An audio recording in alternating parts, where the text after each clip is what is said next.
Hey, how you doing? Adam Curry, John C. Dvorak. It's Sunday, May 17th, 2015, and time once again for your Gitmo Nation Media Assassination, episode 722. This is No Agenda.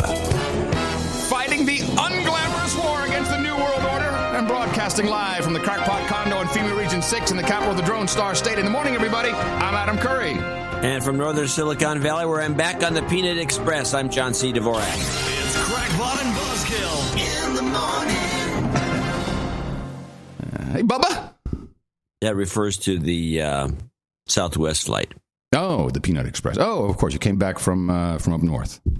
The up north, the Terror of Tower, the Hill of Terror. No, you're back, the Hill of Terror. You're back in the I've got a couple more complaints. I forgot. I've been wanting to mention this for some time. Okay. They give peanuts out at some of these flights. Yeah. Which is probably endangering someone, but they do it. I've had many flights where they say, sorry, no peanuts on this flight because we have someone with severe allergies and you don't get peanuts.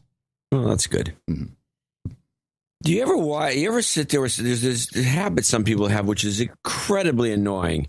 It's the peanut eaters that take and they... Wait a minute. Is this about peanut eating etiquette now? Yeah. Okay. All right. I'm good. All right. Hit roll it on. You're going to agree with this. You'll see. You have seen this. I'm worried. I'm worried that I might be one of those people. I really hope not. So you got a bag, a little bitty dinky bag of peanuts. It's not enough peanuts to do anything. There's about 17 peanuts in it. Dump the peanuts in your mouth. You're good to go. No, that's not the way it works with some of these guys. They have to dump the peanuts in their right hand. They dump like a palm full of peanuts, the whole bag, or at least half the bag goes in their hands. Then they make a fist. Yeah. Uh-huh. Then they shake. You are describing my old man, by the way, to a T. They shake their fist, dirty peanut eater. They create a small opening at the thumb end of the fist and try to shoot a couple of peanuts into their mouths. This, of course, is completely the wrong way to eat peanuts. Well, for one thing, it gets peanut grease all over your hand, which is, not necessarily good. And salt.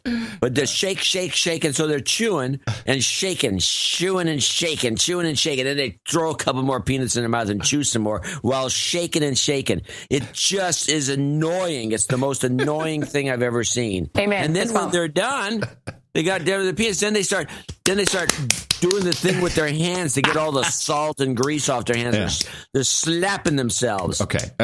John. This is exactly how how I've seen my father eat peanuts. This is very unusual. No, it's not. I don't think it's that unusual. What is the correct way to eat peanuts in a plane?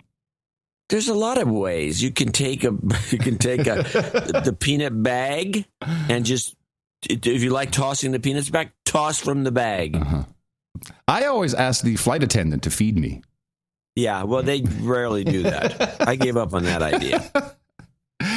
Okay. Well, I'm sorry. Meanwhile, of course, on the flight, yeah. I should mention this, a number of, probably a dozen idiots are coming down the aisle with this huge backpacks. Ah, your favorite, yes. The huge backpack phenomenon. Bumping left and right. That and the guy who's got the too wide of a roller bag. And he instead of picking it up like a normal person, he has to roll it. So he's dragging the roller bag, banging into things. He can't get in, and he's backing up and going forward because the bag is always hitting one of the seats. And this was an old 737. And did someone swing around and hit you in the face with their bag as usual? Or? No, but I almost had. Yeah. Well, we might as well go into our first news story then. With all this, all aboard, train's good, plane's bad. Woo-hoo! Yeah, this is about the security specialist. Whom he was apprehended, I guess, a couple of weeks ago for tampering with the in-flight entertainment system and tweeting about it. And the FBI released a warrant, which was published, which is a search warrant to search his stuff that they confiscated. And they confiscated the drives and USB sticks and and his laptop and his iPad and all this stuff. And in this warrant, the FBI special agent claims that, what's the name of this guy? This guy's name is Chris Roberts, I think. Is that his name? This has been really overhyped by Wired and a number of other of these all-in military industrial complex blogs. The FBI agent says that this guy, Chris Roberts, got into or was able to issue a CLM or CLB, a climb command, to the thrust management system, which made one engine climb, and the airplane then flew sideways. How does one engine climb? You mean the engine went... Well, thank you. Just stop right there. Yes, thank you. Any blog you see writing this verbatim, and it is word for word from the warrant, saying that he increased thrust on one engine and therefore the aircraft, by issuing a climb command, and therefore... Climb command? Yeah. Now... last time I heard a climb command was at that rock climbing center. This is bullshit of the highest order. The highest order. First of all, if he was indeed able to get into the thrust management system, that would have been the thrust management system of the engine itself. Could only have been a Pratt & Whitney, not a Rolls-Royce engine. They function differently. The climb command, if the engine is issued a climb command, that means it's going to 90% thrust for a climb out from the aerodrome up to 10,000 feet. So I don't know where he did this, or if he did this, at 10,000 or 30,000 feet. This would have been a very noticeable thing to the flight crew. And climbing is not just about power. It's about power and attitude of the aircraft and trim. So if you have your trim set in a certain attitude, you could actually start to accelerate very quickly to the ground. You do not issue a climb command to an engine. But I'm going to call complete... I just want to say complete, utter bullshit. Yeah, you said that a minute ago. Yeah, you can stop me. I don't think you need to shout it. Well, it's because you were stopping this in me. I'm trying to get some facts here. Was this in some sort of a... Who said this? This is according to the FBI warrant. So this was in the warrant itself? In the warrant itself, yes. Now, you have read the warrant, I've read the warrant and have a copy of it in the... And it says that? I shall read from you. After removing the cover to the SEB, this is the cover that is... and he was in first class, which makes him even a bigger douchebag. That was installed under the passenger front of his seat. He would use a Cat6 Ethernet cable with a modified connector to connect his laptop to the in-flight entertainment system while in flight. This is from the warrant. I'm just reading it verbatim. He then connected to other systems on the airplane network after he exploited/gained access to or, quote, hacked the IFE system. That's the in-flight entertainment system. Woo, free movies. He stated then that he overwrote code on the airplane's thrust management computer, and there is no thrust management computer. There is a FADEC, a fully authorized digital engine control, but okay, we'll call it thrust management computer, while aboard a flight. He stated that he successfully commanded the system he had access to issue the CLB, or climb command. He stated that he thereby caused one of the airplane engines to climb. Wow! An engine climbed by itself, resulting in a lateral or sideways movement of the plane during one of these flights. He also stated he used Vortex software for compromising/exploiting or hacking the airplane network. He stated. They used that word twice. Yes. What if the guy's just full of crap? He is full of crap. The FBI is just dumb. Correct. On both counts, Mr. Dvorak. Very good. And if you really did this guy should be in jail. In jail. I do not believe it's possible. I don't think that this could happen. But for this to be written up this way... Well, I would have to assume, and this is where I have to take you on this. Okay. That you're completely wrong. The FBI is completely right, because obviously the FBI would have gone immediately to the Boeing engineers. Yes, and said, change this. Called them up, or gone there to wherever they are. I did look for I looked for FAA airworthiness directives. I made sure there was nothing there. Now, and I would have done that. I would have done all my due diligence before issuing a warrant, unless this is a bogus warrant that you've been suckered by a hoax. No, this is a real warrant. Like. This is a real warrant, John. Now, something else could be going on here. And regardless, for this guy to be sitting in first class, tweeting out, "Hey, shall I issue a command to drop passenger oxygen mask?" Which I also don't think he can do. He had access to the air crew and cabin messaging system, which only sends messages to the cockpit and to the flight management in the cockpit.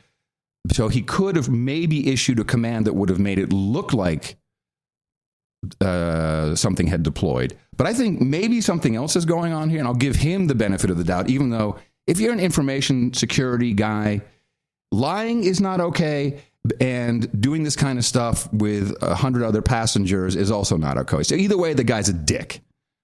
But it's possible that the FBI misunderstood. I'm just going to give him the benefit of the doubt. Misunderstood what he was saying, that he was able to replicate this in a simulator and that he made the simulator fly sideways. Because there is talk throughout the warrant that he did simulations. But that's not the way the warrant is written. And I can tell you right now, I do not believe this is possible. And if it is, ground every single aircraft that has this type of system. It's just not how aircraft systems are built. Or if it didn't happen at all, it's just completely bogus. I don't even know who this guy is. Chris Roberts. I'm glad you got all worked up about it. A little bit worked up. I think that, again, well, the thing I get worked up about, either should have talked to Boeing about, is this even possible? I guess it was a Boeing jet. I'm not sure. Did you say? I don't remember. 737, I believe. Okay, a little 737. There is no first class generally on those things, but sure there is. Well, let me see. Couple of seats. Well, he was in cramped. He was in 2A. Yeah, it'd be first class if there was a first class. When I think 737, I think only people fly them are Southwest. That's the people's airline. There's no first class. Peanuts, anybody? Or would you rather have pretzels? All right. I tell them I like to have. Now shut up about your peanuts. I'm talking about. They say they come around. I say I'd like 2 nuts. Stop. Just stop. I do. Just stop.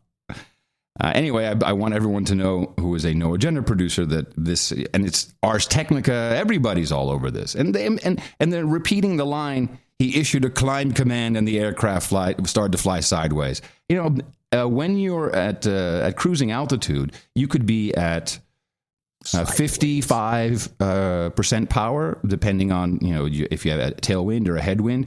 If all of a sudden, if you really can make an engine go to 90%, if the engine will even respond, which I also highly doubt, I really doubt that if he was in some kind of subsystem, that the FADEC would not allow that to happen. That's why it's fully authorized.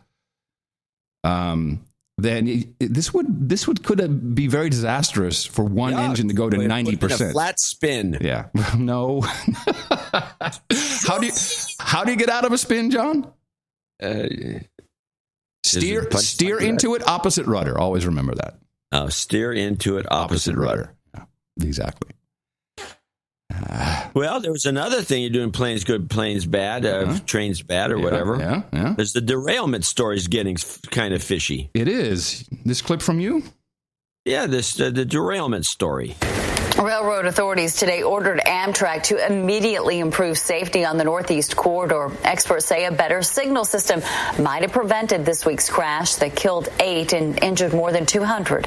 Brian Yennis has the latest now on the investigation, including evidence that rocks or other objects hit that train before the crash. The FBI is now analyzing the lower left side of Amtrak 188. Stop. Why is it the FBI and not NTSB? This is an NTSB jurisdiction. But they should at least be working in tandem. But they think there's some criminality involved. That's what's happening, because somebody took a shot at the thing.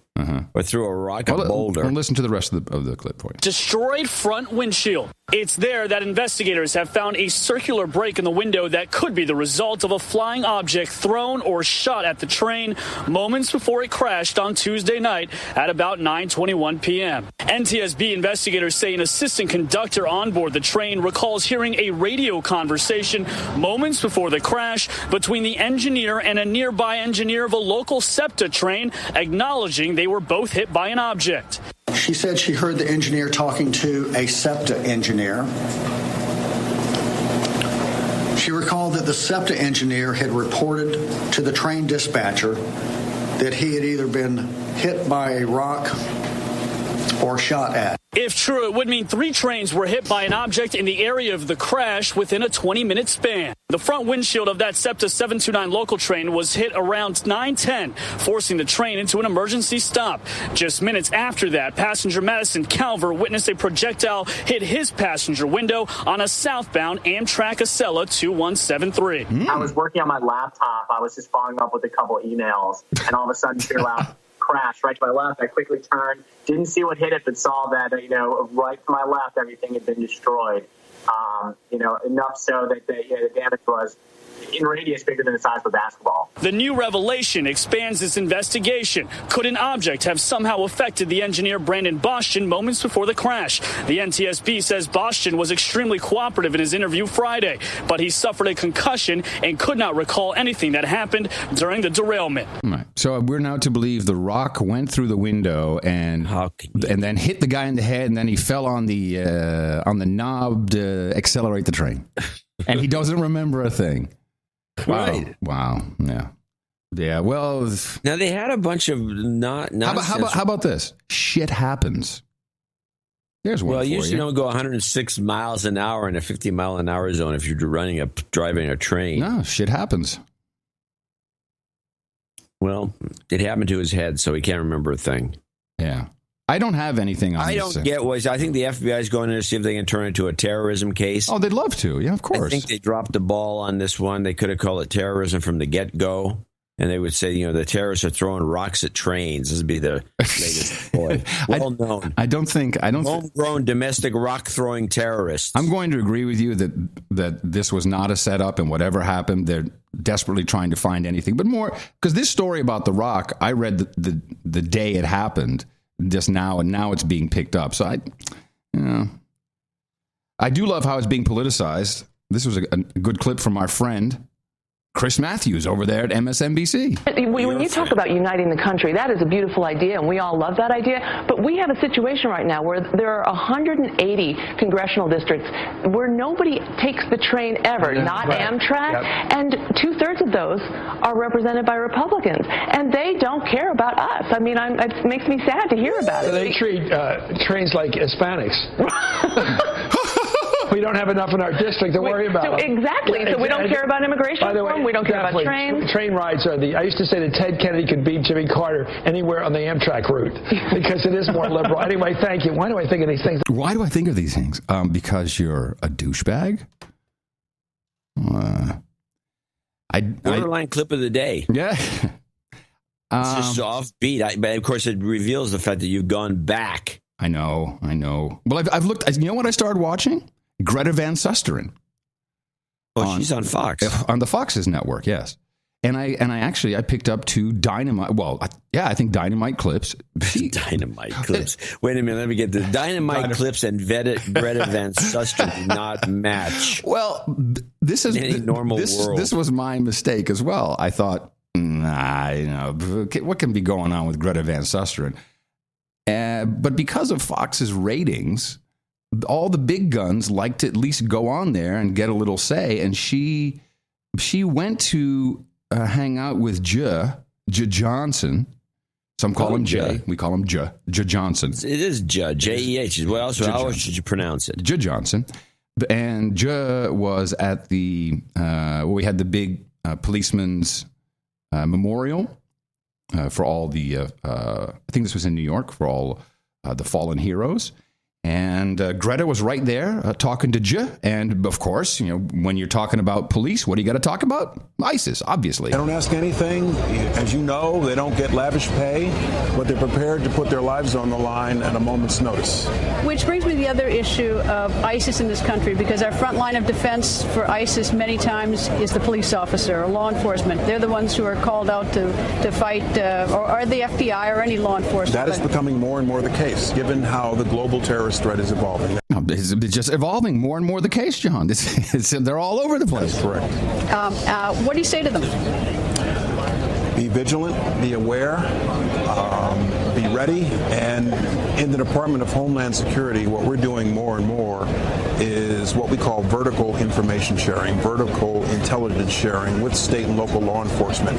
We want people in local law enforcement to see what we're seeing in terms of the latest intelligence picture. And this sounds very nefarious, where the FBI is now showing local law enforcement what they see. Just because they might see something, they think they see something, and of course they don't really. This propagates fear and overvigilance throughout all communities. So our intelligence unit in DHS spends a lot of time with state, local law enforcement, police chiefs, sheriffs.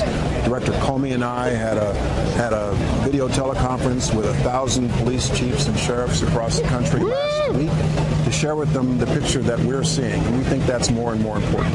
What about the other day you were talking about the lone wolf? I mean, how do the police even begin to fight that lone wolf? And then you factor in the internet, where you have people who... Lone wolves are in the internet? The unthinkable. They become recruited for ISIS. They want to act alone here in the United States. How do you possibly fight against that?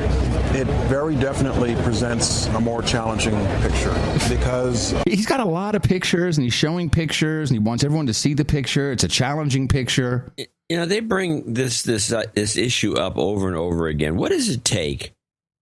If Viacom can stop all, somebody shows a 2-second clip or has a background song you have your baby and you're playing the radio and some deleted YouTube account deleted. Yeah, some little music is playing that's they cut it out of YouTube. They get rid of it. Yeah. It's been deleted. But they can't do anything about all these ISIS recruitment videos. They're all in English, apparently. Yeah. And they can't get rid of any of them. Does this sound like a little like bull crap to you? Oh, it gets better. Of the prospect of an independent actor who is not recruited overseas. I'm sorry. He's now moved from a lone wolf. Did you hear the new term? Independent actor. We've heard this before. Oh, I hadn't heard. I didn't realize. It very definitely presents a more challenging picture because of the prospect of an independent actor who is not recruited overseas, not trained overseas, doesn't accept orders overseas, and comes to this country. We have systems in place to... What does the guy do? Doesn't accept orders overseas. Hey, I'd like to buy a duffel bag. Hey, I'm not taking any orders overseas. I'll take them from the local only. It's too much expense to mail this stuff. Hey, man, you got any armbands you can ship overseas? Not taking any orders. Try to track no orders from you. But if it's somebody who's simply inspired by something they read on social media or in the internet. There you go. Inspired by something they read on social media or on the internet. And decides to commit an act of violence on their own.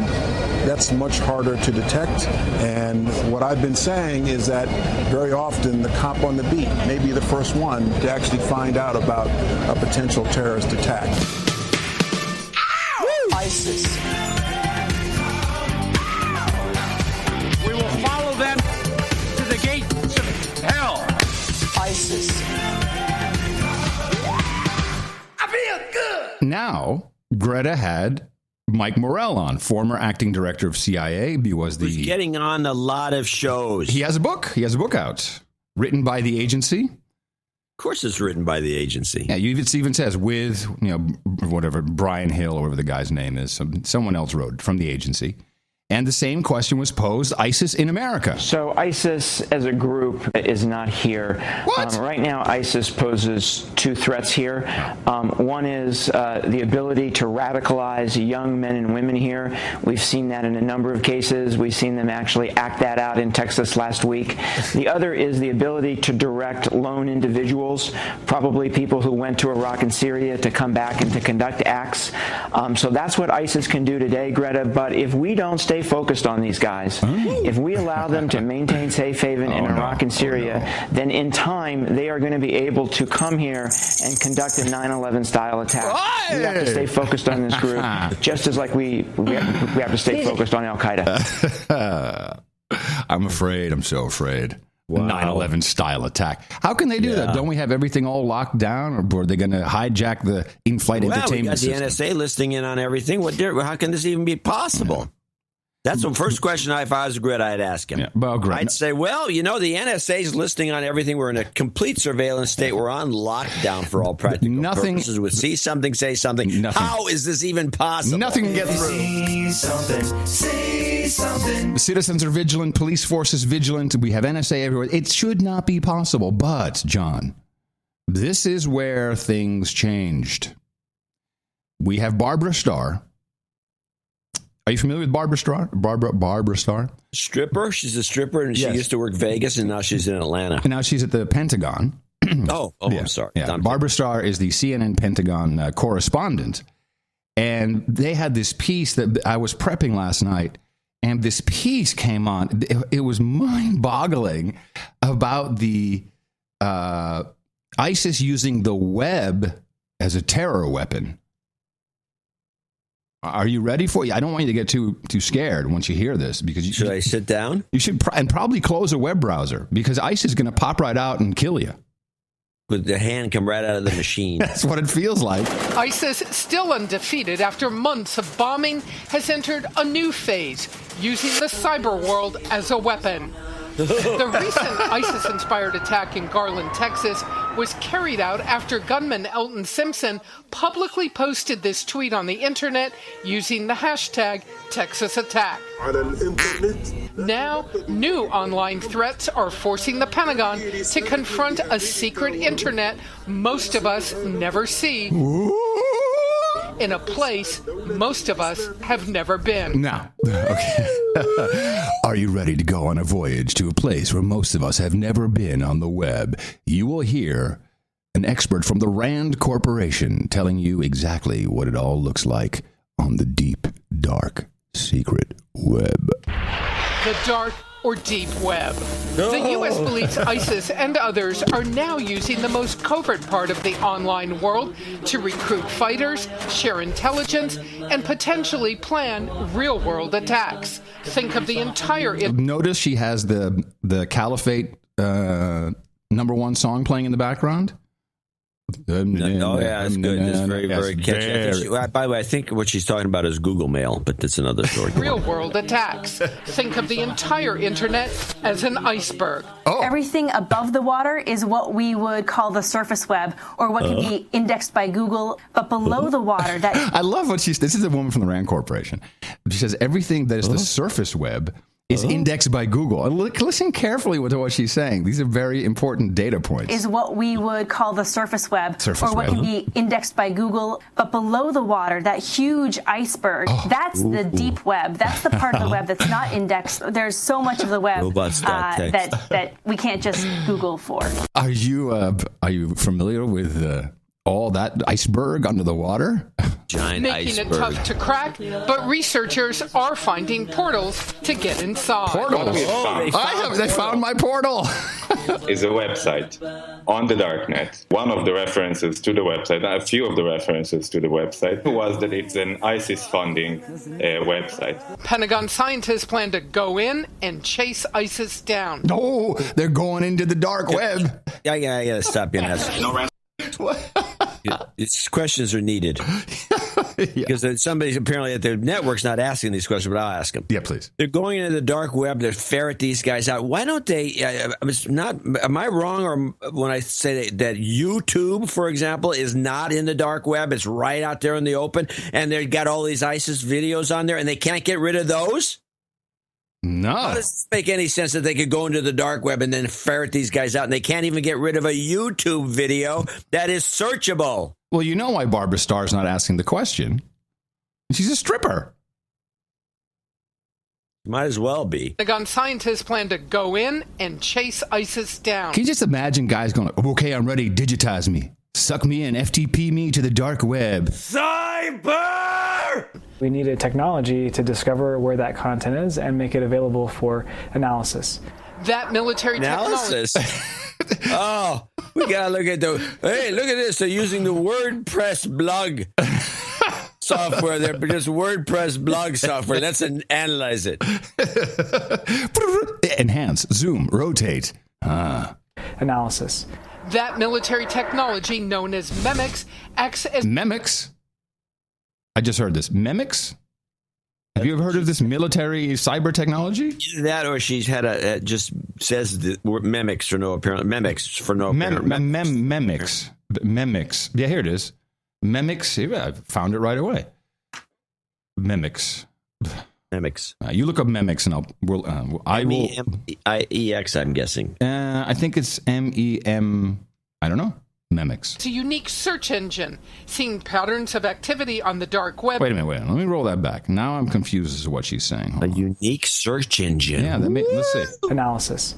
That military technology, known as MEMX, acts as a unique search engine, seeing patterns of activity on the dark web and websites not available via traditional routes like Google or Bing. MEMX. Hold on a second. MEMX. The search engine for the dark web. Well, can we get access to this so we can finally find some... brainchild of the Boffins, it says. Who are the Boffins? The Boffins. DARPA. What is this? Now, wait a minute. Isn't DARPA? Didn't we have a clip a couple of weeks ago or a couple shows ago of this guy promoting, one of these boneheads promoting, setting up a new research and development operation in the Defense Department, never mentioning DARPA already existing? Yeah. What's going on here? Who was that? Sounds like a bunch of malarkey. Well, I like it. Search engine. Every which way. Well, we're creating a new search engine. MEMX, which it's already done apparently. Seems like MEMX was developed a long time ago. I'm reading about. I'll read about it. You read about it. Okay. Engine, seeing patterns of activity on the dark web and websites not available via traditional routes like Google or Bing. MEMX allows you to characterize how many websites there are and then what kind of content is on them. Hiding on the web has become easier with tools like Tor. Hey, hiding on the web. She's a stripper. She just come in from Saudi Arabia? No, she came in from Reseda, where all the strippers come from. That's where they come from. MEMX allows you to characterize how many websites there are and then what kind of content is on them. Hiding on the web has become easier with tools like... You're so right. Hiding. What is that? Hiding. Straight from Reseda, here she is, Raven. Give it up. And then what kind of content is on them. Hiding on the web has become easier with tools like Tor, a browser that bounces... tools like Tor. Tor's not hiding on the web. Well, I think this is promoting morons to go on Tor. Browser that bounces communications around the world, keeping anyone from knowing what sites you visit and where you are located, basically making you invisible. Ooh. You can use Tor either to go to normal websites. This is the Rand Corporation woman again. I think she's just promoting Tor. To go to normal websites like CNN.com. Oh, that's not a normal website, honey. Who would go to wait? What is she talking about? You can. What are you going to be doing with Tor and CNN? What is the point? You can go using to the Tor browser, I guess. Yes, she says you can go to a normal website like CNN.com. Yeah, on any old browser. Yeah, with Tor. Tor browser. What difference does it make? What does it got to do with Tor? And where you are located, basically making you invisible. You can use Tor either to go to normal websites like CNN.com or to go to what's called special hidden services. An ISIS militant could be in Texas, but a message is routed to Paris, to Istanbul, and then finally to Syria, making it difficult to track users. That's the way the internet works. That's the way it works anyway. John. It's bouncing all over the place. John, just 15 more seconds. Let's get to the end. Making it difficult to track users. Young people are posting about ISIS-related topics. Memex will start by tracking the places where ISIS is active online. A difficult hunt through uncharted territory where terrorists have been lurking far too long. Here's what I see. Well, before you go on your analysis, I think in my report on the Memex, DARPA's search engine for the dark web, it's kind of a site search. I don't see it as any different than Google, where you go search term, site, website name kind of thing. It seems like the same thing to me. I don't think this does anything. I believe it's just it's its own kind of. They got a crawler, a couple crawlers. Crawlers. I keep saying crawlers. Crawlers. They got a couple of crawlers that they target some sites with, and they crawl away. I mean, you can do that yourself with the if you got the name of the site. If you don't have the name of the site, I don't see how this thing's any better than anything else. I can tell you what's going on here. This is promoting a new search engine that will be just like many others. Will eventually become a big public-facing utility. In fact, here's Chris White, DARPA program manager. We're envisioning a new paradigm for search that would tailor index content, search results, and interface tools to individual users and specific subject areas, and not the other way around. By inventing better methods for interacting with and sharing information, we want to improve search for everybody and individualize access to information. These guys are trying to compete with Google, and they're pre-promoting it in this manner, I think. No, I'm not going to argue that theory might be the case, but these things always end up getting bought by Google, and then they just go away. Whatever happened? I don't see that this is anything special. They claim in this one article that some guy, I don't know how, they just tossed this off. On September 2014, sex trafficker Benjamin Gaston was sentenced to a minimum of 50 years in prison, having been found guilty of sex trafficking as well as kidnapping, criminal sexual act, rape, assault, and sex abuse, all in the first degree. Scientific American reports that Memex was in the thick of it with this quote from the magazine. A key weapon in the prosecutor's arsenal, according to the NYDA's office, an experimental set of internet search tools. The U.S. Department of Defense is developing to catch and lock up human traffickers. Nice. Well, this is nonsense. Well, we got to be very vigilant of ISIS. Well, of course, we had the... using the web as a terror weapon. The kill, if you're done with it, or you finish your analysis, and then... I'm done. That's my analysis. They killed these guys. They killed... Big news, I think, and they killed some hotshot. They counted the bookkeeper for ISIS was gunned down. The CFO? Yeah, the CFO for ISIS was gunned down by one of our top teams, one top men. Mm-hmm. And I picked up a bunch of different clips because this just happened last night, or this got reported. Mm-hmm. And so I got different clips from different news agencies, but I realized that the best one, because it seems to be government packaged, are the local news reports that have a package hooked to them done by somebody. Yeah, let's explain how this works again for newbies. Yeah, if you're a local news station and you're covering national news, which they all do because at the top of the headlines usually has to be addressed. And I want you to know that pretty soon your local news stations will probably be gone due to underfunding, but that's for later in the program. It's a possibility, although that's still a good moneymaker for most locals. Yeah, I'll tell you why in a minute. Whatever the case, and I said, and I smacked my lips there. I'm sorry. And we're both saying, by the way, too much. Oh, are we both saying, by the way, too much? You have no idea how bad. You have no idea how bad it is. Slower. I have an end of show clip of us doing, by the way. Not again. Yeah, end of show. That guy should be strung up. It's a new guy. A new guy. It's a new guy. These people just make our lives miserable. Wait until you hear it. Oh, I'm sure. Yeah. Okay. I'll probably want to have a big shot of vodka after that one. Mm-hmm. Anyways, our local station, they get the news. They get a feed, and they read from the feed. They polish it very little. The national guys do more work than They'll change their name. It's like, good evening, everybody. They bring in a package, which is somebody's already pre-produced with a person they even customize the package so the person says, I'm talking for our local. And it was George W. Bush who started doing this on mass scale in his administration. Yeah, very wise thing to do. Mm-hmm. Well, here is the local report with the package, which I believe represents the official government stance on this. And this is the clip: ISIS kill with Molly Hellenberg or whatever her name is. I never heard of her. Coming in from Washington. We're learning new details tonight about the special operations raid on an ISIS leader in Syria. The man, identified as Abu Sayyaf, was killed last night, his wife taken captive, and another woman considered his slave rescued. Reports say U.S. commandos had to... Hold on a second. This ISIS is starting to sound pretty good. You got wives and slaves. This sounds like a good deal. Reports say U.S. commandos had to use hand-to-hand combat against Sayyaf and his guards. Sayyaf and others started using women and children as human shields, Of course. Okay, stop. I saw the same report on my local station. Of course you did. Yeah. This is the package. Definitive report. But what's funny about it, it parallels everything about the Osama bin Laden original report until it got debunked. Mm-hmm.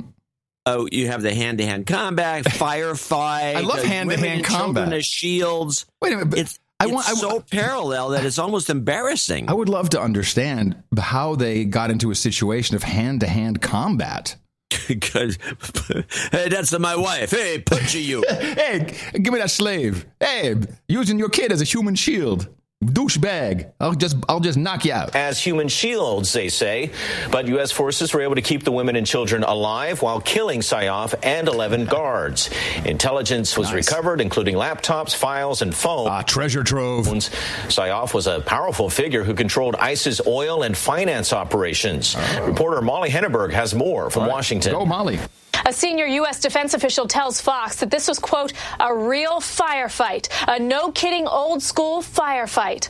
Here's what Defense Secretary... A no-kidding, like at the OK Corral? Is that what she means? I don't know, but like Gunsmoke? That you had 10 people killed on one, or 11 or 12 people killed on one side, and no kids, nobody else even hit with a bullet. I love it. Fight. A no-kidding old-school firefight. No kidding old-school firefight. Bitches?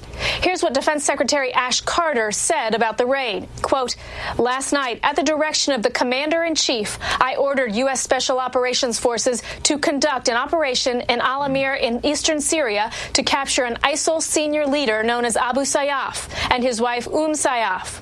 Abu Sayyaf was involved in ISIL's military operations and helped direct the terrorist organization's illicit oil, gas, and financial operations as well. Secretary Carter says no U.S. personnel were killed or injured during this operation. The Obama administration has largely relied on drone strikes in fighting ISIS. But one former national security advisor during the President George W. Bush administration says President Obama was willing to take more of a risk here. Let's face it, this is a statement as well. The U.S. for the first time going in on the ground, killing a high-value leader. I got it. The rest of the leadership now has even got to be more wary than they were before. Yeah. The Delta team also found archaeological relics, such as an Assyrian Bible. As for the Yazidi woman found during the raid, who appears to have been an ISIS slave, the Obama administration says it hopes to reunite her with her family as soon as possible. Somebody please make me the T-shirt ISIS slave, please. I really want that. Slave. ISIS slave. You know, what this sounds like... This is such malarkey. Well, you know what it sounds like? It sounds like they're trying to obfuscate the fact that we now have boots on the ground, which we were not going to have, by saying, oh, well, you know, we saved the children. We didn't drone strike. We had the guts to go in and save the slave and the wife and the kids. That, to me, is the tip of the iceberg of the messaging of this. This is also experimental. How's the public going to react? Do you have? You may have more. I want to I do have two more clips that are important. Just for background, I have a quick clip of Lieutenant General Terry, who gave a quick statement at the Pentagon about what is happening, and listen to the words and descriptors he's using for this clear boots on the ground mission. As a part of a broader diplomatic, intelligence, military, and economic effort, the coalition will enable regional partner security.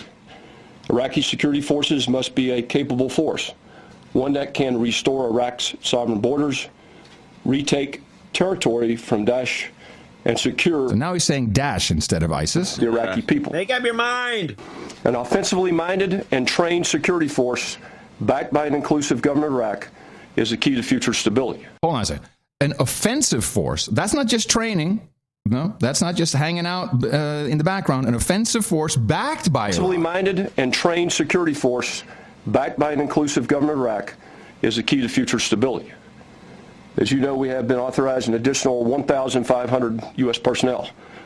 They will serve in non-combat roles to support additional advise and assist requirements and the building partner capacity effort. So I don't understand if you have a non-combat role, but you have a security force that is offensive. In addition, we anticipate coalition contributions that should produce at least an additional 1,500 personnel in these efforts.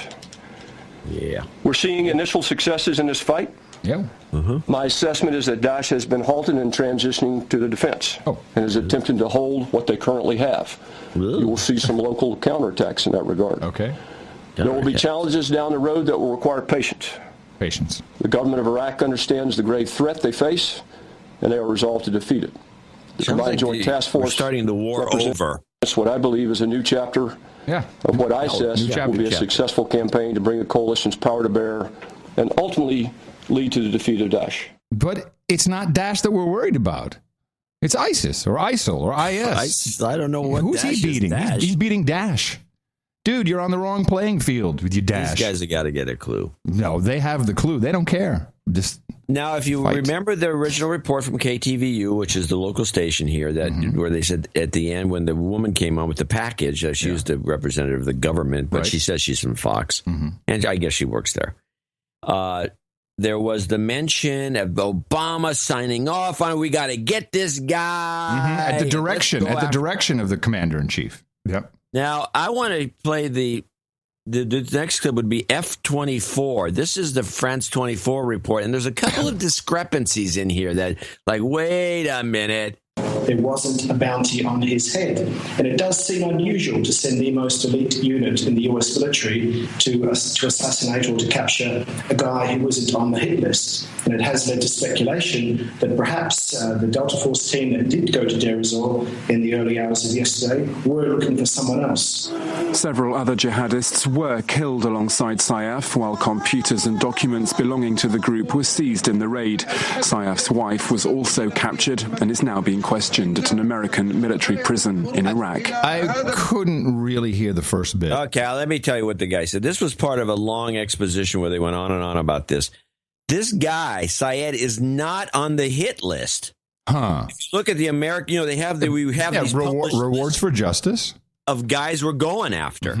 This guy's nowhere on it. So why would you send Delta Force, the most elite group of killers that we have working for us, after some guy's not even on the list? For hand-to-hand combat. So they believe that this wasn't the guy they were after. So in other words, because you're going to, the last clip has got one of the ex-Delta Force generals yakking about how great they are.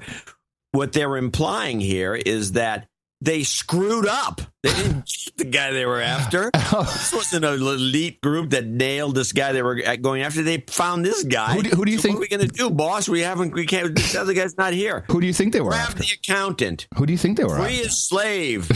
Who do you make the most of this? I'm not even going to ask anymore. Saif himself. But I think the wife is going to be a treasure trove of... No, the wife is a treasure trove. Thank goodness.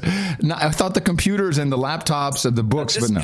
This is the ex-general, head of the Delta Force, talking about how great they are, even though apparently they botched this last mission. John. And now the big prize is this guy's wife. This is my mistake. I have never been looking for a woman who could be a treasure trove of wife. I'd look for trophy wise. You need treasure trove. I never understood it. Saif himself. But I think the wife is going to be a treasure trove of information. She's going to know a lot of the connections. She's going to know a lot of the... What? She has to walk 10 feet behind the guy. What are you talking about? She can't even talk to the guy. Are you kidding me? Personalities. She's going to know a lot about how things operate. And what is just beginning to unfold. Oh, man. I'm going to give it to you. Hold on. She's going to know a lot about how things operate. And what is just beginning to unfold is her involvement in the slave trade and the sex trafficking and that type of thing, which is making big money for ISIS. So I think she's going to provide a lot of... Wait a minute. If it's making big money for ISIS, where can I buy me a treasure trove slave? Is that on the dark, deep, hidden web? You're going to share all your information with your slave wife. Hold on, I have to check Memex, see if I can find me a treasure trove wife from Daesh. Making big money for ISIS, so I think she's going to provide a lot of valuable information. If exploited properly, could really strike another devastating blow to ISIS. Now, what makes us think... Finally, women are helping the war on terror. That she will talk to us. And by the way... Waterboard the bitch. Hello, just waterboard her. Come on, you know how to do that. Now, what makes us think that she will talk to us? And by the way, who is she talking to? What are the rules? Is this Janine? You got it. I love her. Does Iraq have her? Do we have her? How does this work? I am quite sure that Iraq is putting great pressure on the Central Command right now to turn her over, but I can assure you she's in the hands of U.S. interrogators right now, and she will talk. And I don't mean that from a torture perspective. Eventually, she will talk. Don't you worry. We're from America, everybody. She will talk. There's a need for a rescue mission. When the world is threatened, when the world needs help, it calls on America.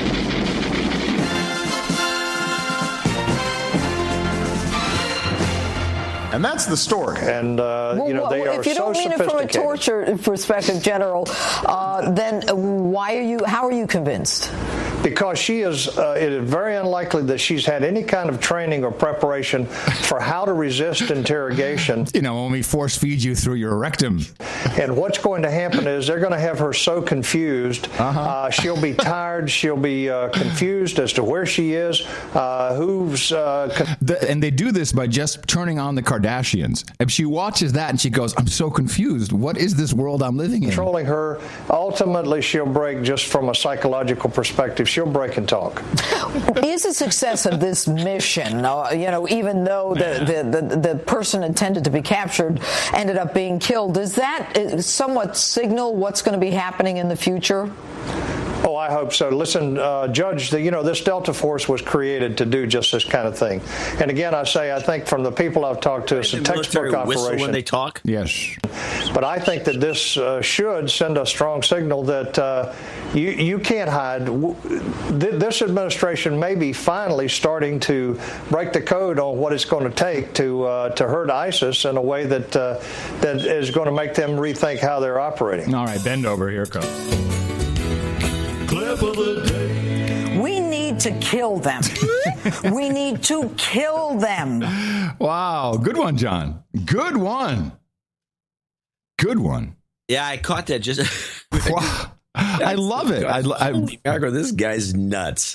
Well, with that, I want to thank you for your courage and say...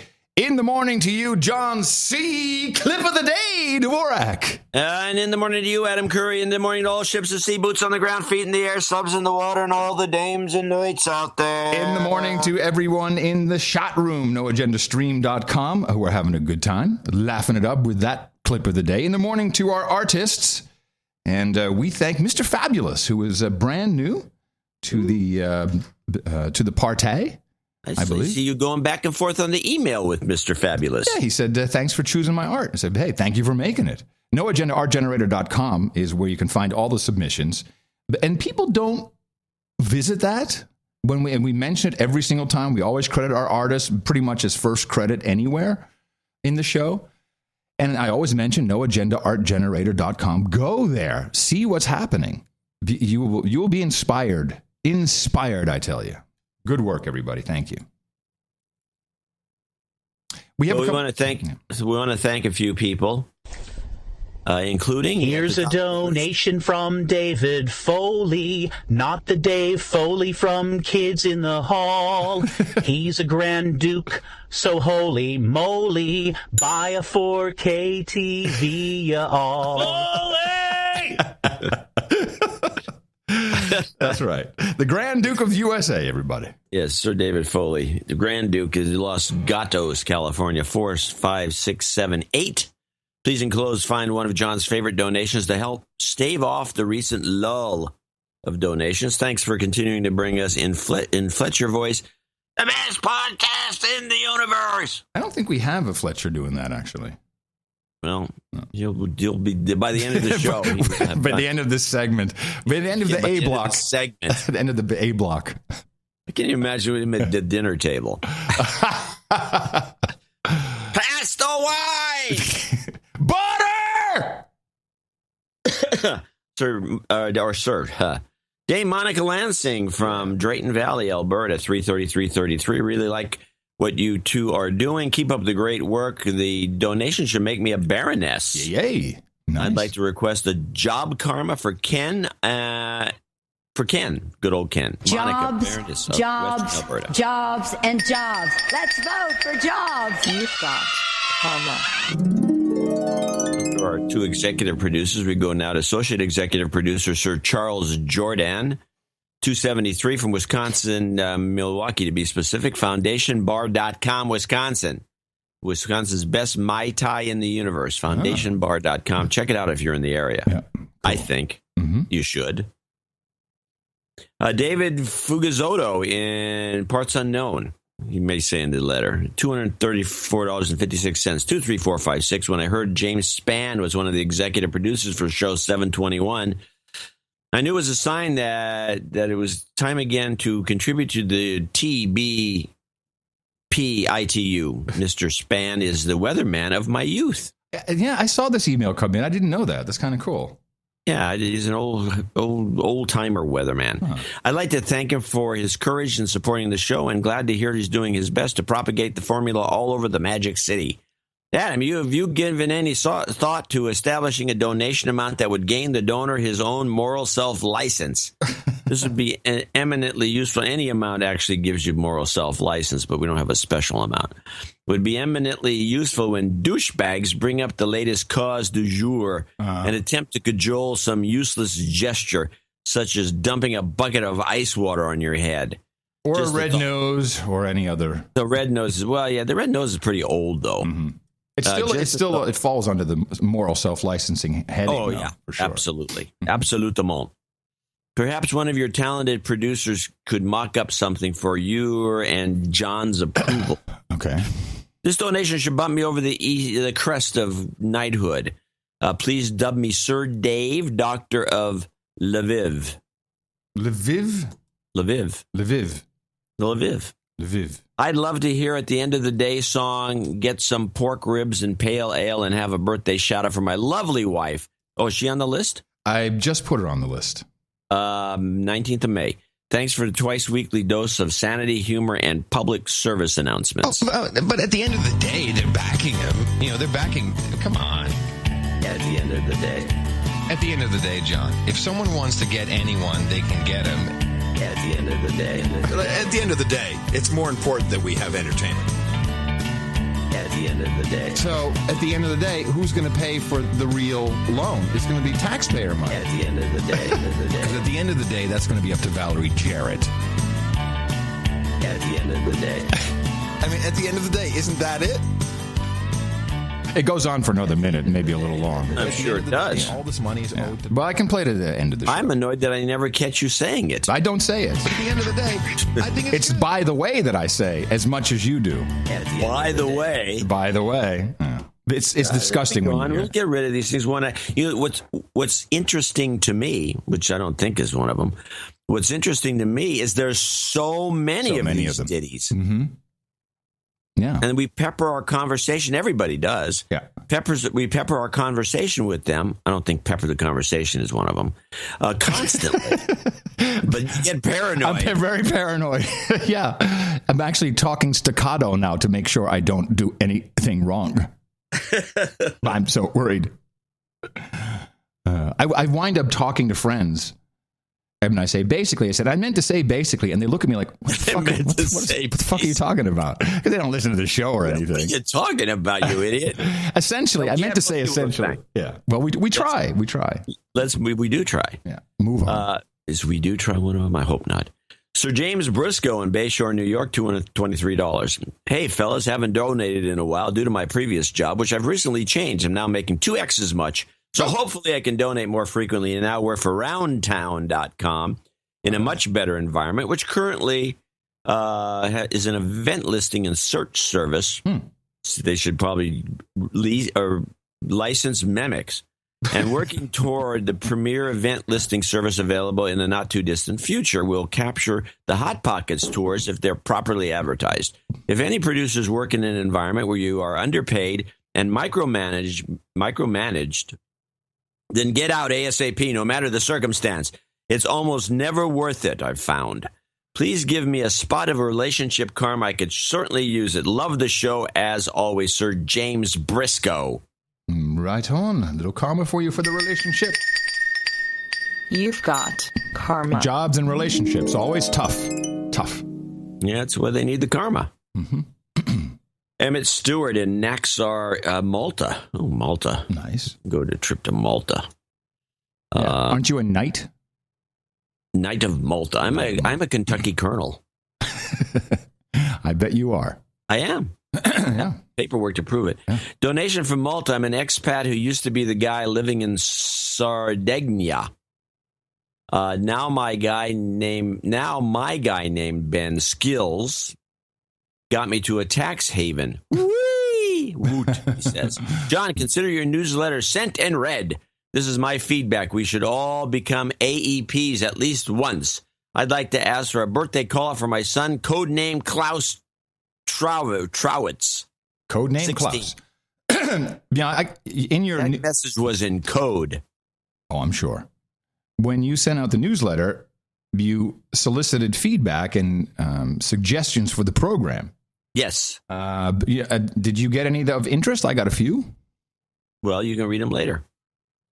Claudia Gerber in Lisbon, Ohio, $200. I do not have a note from Claudia. Maybe we should check the email. Yeah, let me double check. I do recall something.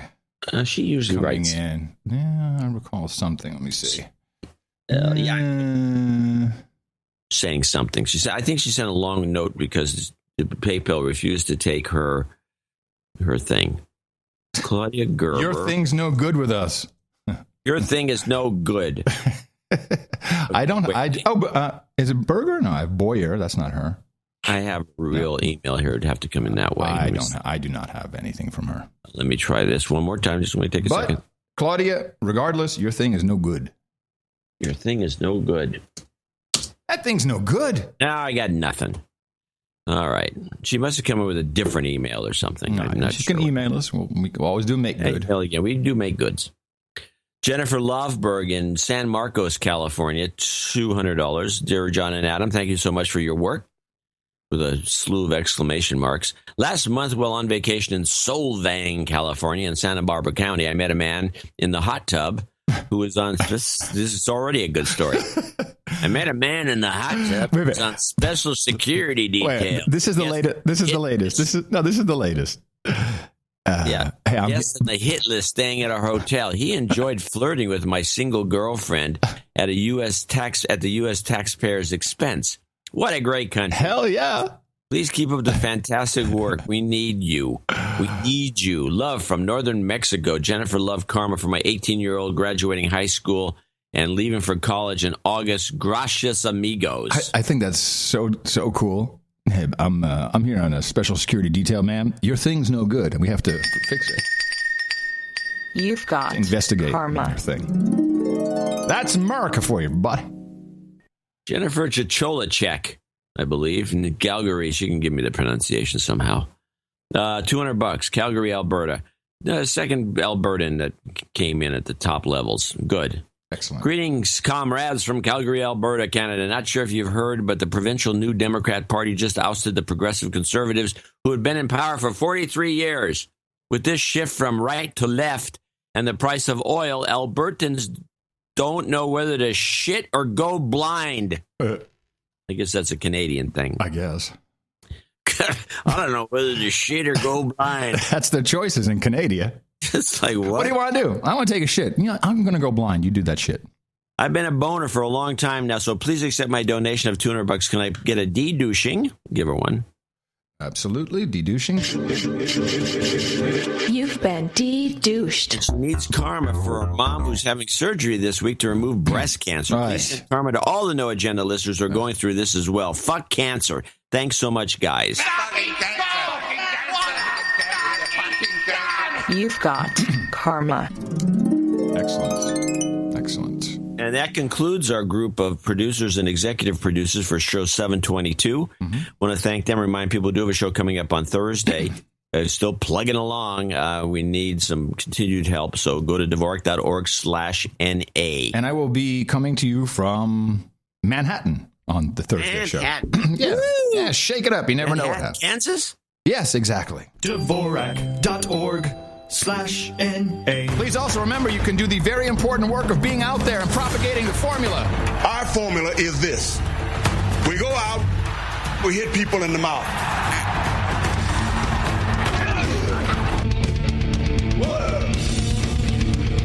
Hey, citizens. Shut up, slave. Shut up, slave. And before we move on today, John, a number of presidential proclamations. You know we love seeing what days, months, even weeks are important, according to our president. So this upcoming week will be World Trade Week, which is, it's just so coincidental. I don't know, but how do they get legislation about free trade agreements and the TPP right when World Trade Week kicks off? I'm astonishing. These guys coordinate so well. Of course, we have Armed Forces Day, which, what day is that? Did we already miss it? Armed Forces Day? We missed it. Oh, no, it's the third Saturday of each May. So that will be this upcoming Saturday, Armed Forces Day. I thought it would be yesterday. Yeah, it might have been yesterday. This upcoming week is Emergency Medical Services Week. And I never found anything about Nurses Week. I think that's still quite a faux pas, but he doesn't care about nurses, apparently. But this is the critical role of EMS professionals, whether it's 911 dispatchers, emergency medical technicians, paramedics, EMS medical directors, law enforcement officers, firefighters, or nurses. There it is. There you go, nurses. You get to share. And it is National Safe Boating Week. It's about time. Because America's waterways are conduits to creating lasting memories, to discover worlds of adventures, and to generate economic opportunity. On our rivers, lakes, and oceans, a father brings his daughter fishing for the first time. A young man learns his ancestors' trade. A family takes a I have a better one than that. Oh? Play the Oil Shell Seattle and Kayaks clip. Do I get to go back to my proclamations? Well, hundreds of people took to their kayaks, sailboats, and canoes in Seattle today to protest oil drilling by energy giant Shell. Activists staged the event called Paddle in Seattle in Elliott Bay. That's where the first of Shell's 2 oil rigs arrived. Shell is using the Port of Seattle as a staging area for its 20-vessel Arctic operation. According to Shell's website, the Arctic holds about 30% of the world's undiscovered natural gas and 13% of its oil. Yeah, I'll tell you, one community is really upset about this. Yeah, the S&M community, because they used to have paddle in Seattle. Hey-o. In the morning. Well, right along with that, of course, it is still Masturbation Month, but not by presidential proclamation. However, today is International Day Against Homophobia and Transphobia. Today and today alone. Only for today. Special today, your white sale. Michelle and I join our fellow Americans and others around the world in commemorating the International Day Against Homophobia and Transphobia tomorrow. Why do the bi-curious men and women not get a day? We take this opportunity to reaffirm that lesbian, gay, bisexual, and transgender rights are human rights, to celebrate the dignity of every person, and to underscore that all people deserve to live free from fear, violence, discrimination, regardless of who they are or whom they love. Love now synonymous for everything. And of course, this weekend, I did not go. mainly because the show would just get in the way, or it would be in the way of the show. Let's put it that way. Hamvention in Dayton, Ohio. It's the big Ham. You went last time. No, I went to Hamfest in Plano. I'm sorry. Hamvention is the big one in Dayton. That's the big Whopper. It's the mega Whopper. I wish they'd move it out to San Francisco and have it at the Cow Palace. It's big enough probably for the Cow Palace. Yeah, I would hope. Yeah. But it's fun. There's a W5KUB does a live stream. ICOM America does a live stream. Ham Nation will be doing something live. Then I'd love to go, but I couldn't get the wheelchair and the oxygen in time because that seems to be the kit you need in order to. It's funny. You watch this cam and you see people walking and you just see dudes in wheelchairs with oxygen. Yeah, well, there was a lot of wheelchairs on these flights I was on. By the same token, I did want to mention, let's see, this was an interesting article that came out. The Federal Appeals Court has decided to not force the federal government to disclose its plan to disable cell service during emergencies. And this was the Court of Appeals for District of Columbia Circuit concerning Standard Operating Procedure 303. How did I miss this? I didn't know they were going to discontinue. This is like crazy. Oh, it's an emergency. Kill all the phones so nobody can talk to anybody. Here it is. I'm reading it. The court had taken the same position in February, agreed with the government's contention that the Freedom of Information Act allows the Department of Homeland Security to withhold documents if their exposure could, quote, endanger public safety. EPIC, the Electronic Privacy Information Center, who brought the Freedom of Information Act suit, asked the court to revisit the issue on what is known as en banc review to understand how the federal government will be shutting off the cell service, very similar to what they did in the subway or you call it subway, or was it in San Francisco? Not subway, BART, was it? Remember they? Yes, they shut down the BART of cell phones with a jammer. Right. There were some protests going on, and they were fed up because the guys were organizing over the cell system. Do you realize what kind of disruption that would be? I keep saying to everybody, I'm going to say it again. I've said it before, I'll say it again. Get a landline, people. Well, not just that. Get a ham radio. Get a ham radio for sure. Get a license. Getting a tech license, anybody can do it. Easy. And with a ham radio, you got point to point. You know who your friends are. You got to hit the button. You're talking to your wife. And you can hit repeaters, and even though repeaters may only be on temporarily because they're also powered. But yeah, they're $39, cheap ass Baofeng Chinese. Yeah, that's and it's a dual bander. Yeah. In fact, you can order it from Amazon. Just like about 25 miles. I would say just order them. You can order them from Amazon without, we don't need to show your license. You can't legally use it, but get a couple just to have it and then get your technician's license. Go to ARRL.org. It's really worth it. Now, technology. I just wanted to stick on this because I am from the future. I'm living in the future, and all these great tech shows everywhere. All they can talk about is Apple, watch iPhone, Alexa. Oops. Didn't mean to say it that loud. So I predicted that it would be coming pretty soon. You would be able to order through this wonderful device, the Amazon Echo, which I think is the best piece of technology I've ever had. Of course, it's spying on me. I'm sure all of that, but you were able to order music with it, and now new functionality. And this makes a lot of sense once I thought about it. You can reorder anything that you have ordered previously. And for a lot of things, like you're running out of something, if you just say, I won't say her name because she's listening. Alexa? No, she can't. I had headphones on. She can't hear you. But I recorded my experience. Would you like to hear this? Oh, God. It's a short. Yes, I want to hear it. Alexa, reorder shave balm. I found multiple matches in your past orders. The top one is Nivea Men Sensitive Post-Shave Balm, 3.3 ounce, pack of 4. The order total is $23.99. Should I order it? Yes. Okay. Order placed. This is disgusting. I love it. It's like I'm watching one of those crappy movies. Mm-hmm. Some future movie with a guy saying he's living in a small apartment. This may be where you're in an apartment, a small apartment overlooking the downtown, and then the walls are all silver colored. I don't know. They don't use paint in the future, apparently. And they have some device. That's the only thing in the house, I might add, is this thing that you talk to. Yeah.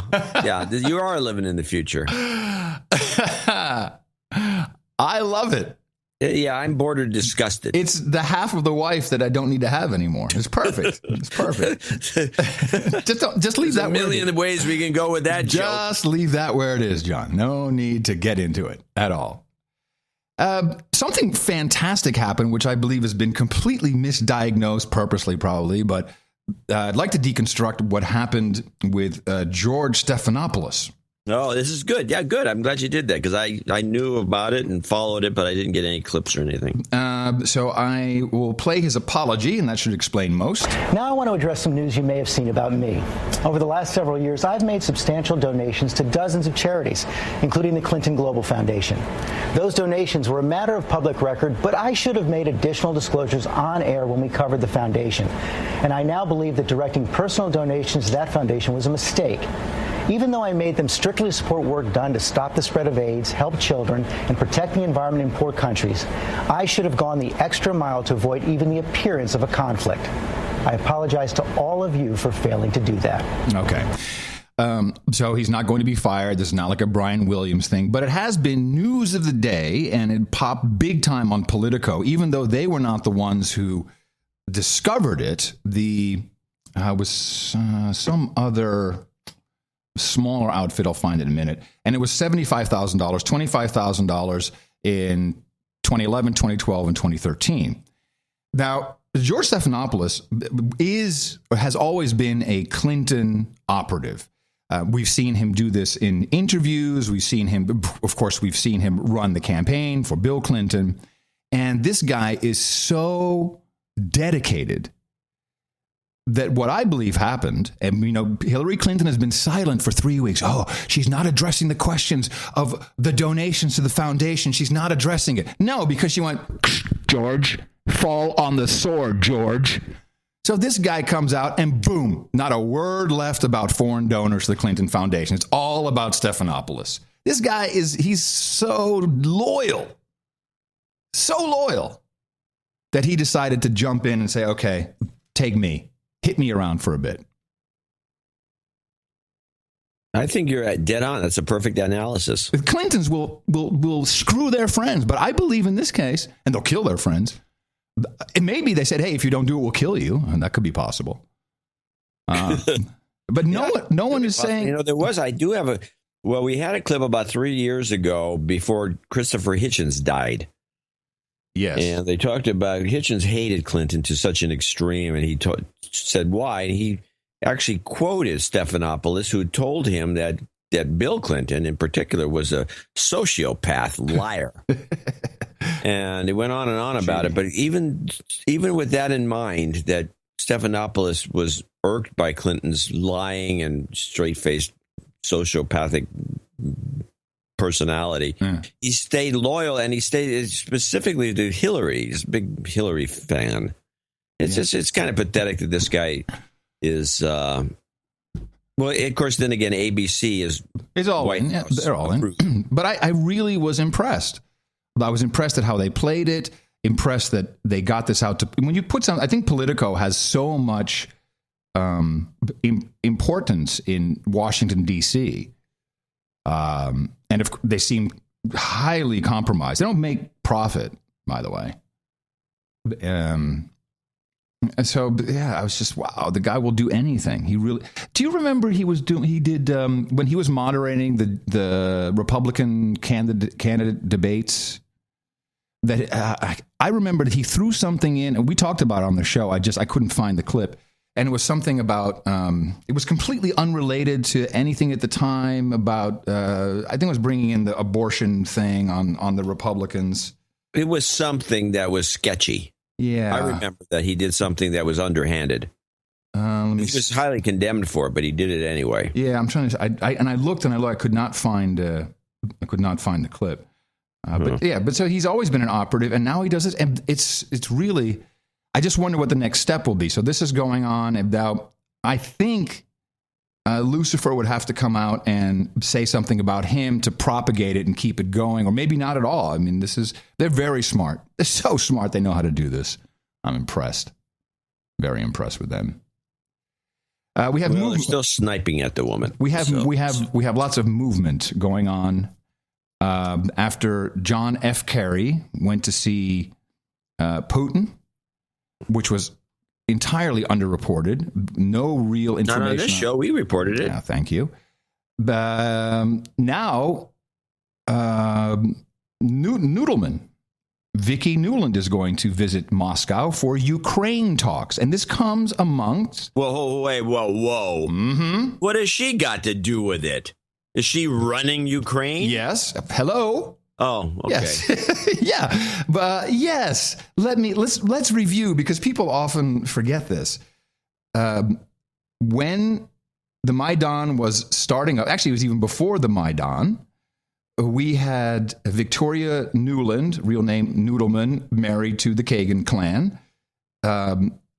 We had her conspiring about the new Ukrainian government, and they would oust the democratically elected current president, and they would bring Yats, her favorite Yats would come in. He's the prime minister, and he would run everything. And then famously, which...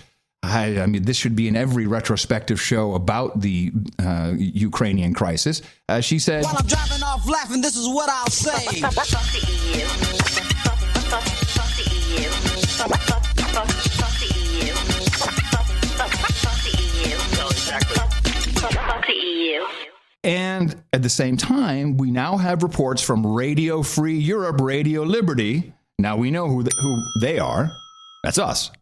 Radio Free Europe, Radio Liberty is entirely funded by the Broadcast Board of Governors. The USAID money goes into that. That is the RT of America. And they now have reports, while Noodleman is over there talking to the Russians, of President Poroshenko's misuse of presidential power. He's corrupt now, you see. He's been exposed in a $25 million land deal cover-up. So Ukraine is not going the way they want it to go. And I believe Kerry was there to start something up, and Noodleman is now going probably to the operational work. And I think we might see another regime change in Ukraine. At the same time, this may also be on the agenda. Did we talk about Macedonia? I think I mentioned it a couple weeks ago, a couple shows ago. Be on the lookout for Macedonia. Do you remember that? Maybe I thought it. I don't remember it. Okay, Macedonia. The reason why I was interested in Macedonia is the brand new Turkish Stream, which used to be the South Stream, which is the Gazprom route into Europe, the new pipeline, is ramping up. They've started to build it. It's going to be into Turkey, but to get it into the EU, the planned route is through Macedonia. Now, we already saw this happen with Hungary. When Hungary said, "Yeah, we're all in on the South Stream" at the time, before it became the Turkish Stream, and they had a bank run and all kinds of horrible things happened, and Macedonia is all prepped and ready to go to receive the Turkish Stream. We get a terrorist attack. There's now talk of a color revolution, which today would be starting. What color do you think? We haven't seen that for a while. A color revolution, yeah. I don't know what color they'll choose. It always has to be something bright. I think lilac. The lilac revolution. Good. Yeah, very good. And I also, I finally got a transcript of Putin's podcast. He does this, he does a big show. And this was in April. He does that big. This is the one, and it goes like 3 hours. Yeah, and he has call-ins and all kinds of fun. Yeah, the guy can't stop talking. Summarizing what he said, the terror in Chechnya in the early 1990s, he says in this podcast of his, was actively backed by CIA and Western intelligence services to deliberately weaken Russia, which is a big deal for him to come out and say that. And of course, what he's saying now is the West, the United States, are trying to do the exact Same thing now by weakening our state. And they're doing this through a number of means. Of course, we have the economic sanctions, which, as far as I'm concerned, is an act of war at this point. I think it is. Yeah.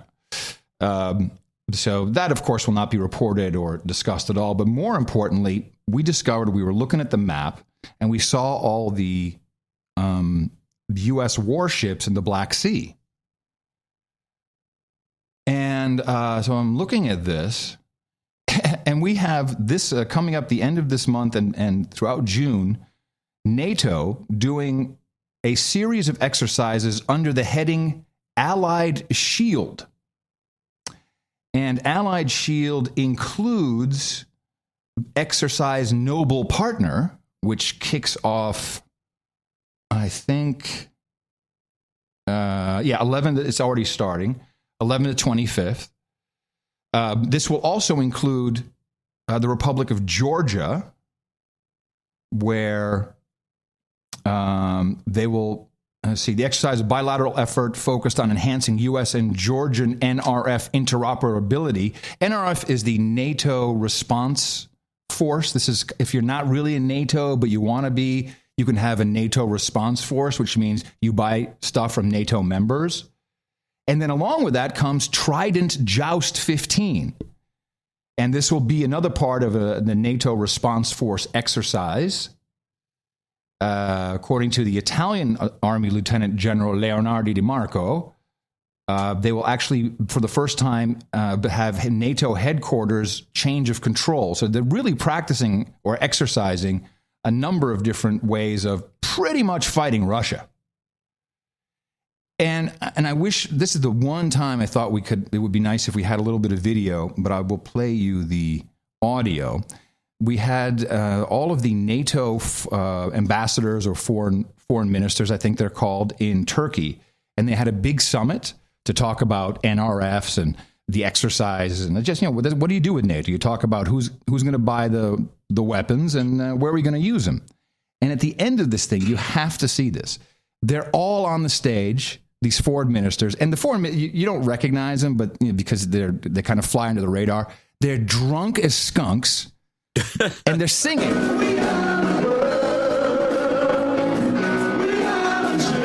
They are now on stage singing "We Are the World." Their hands in the air. Some of them actually have drinks in their hand. We are the world.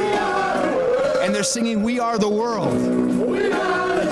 This is how pathetic this is. These are our leaders. Yes, these are the people, leaders. Yeah.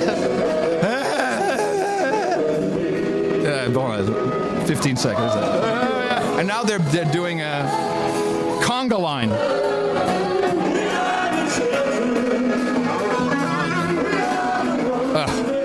Here's the guy ending it.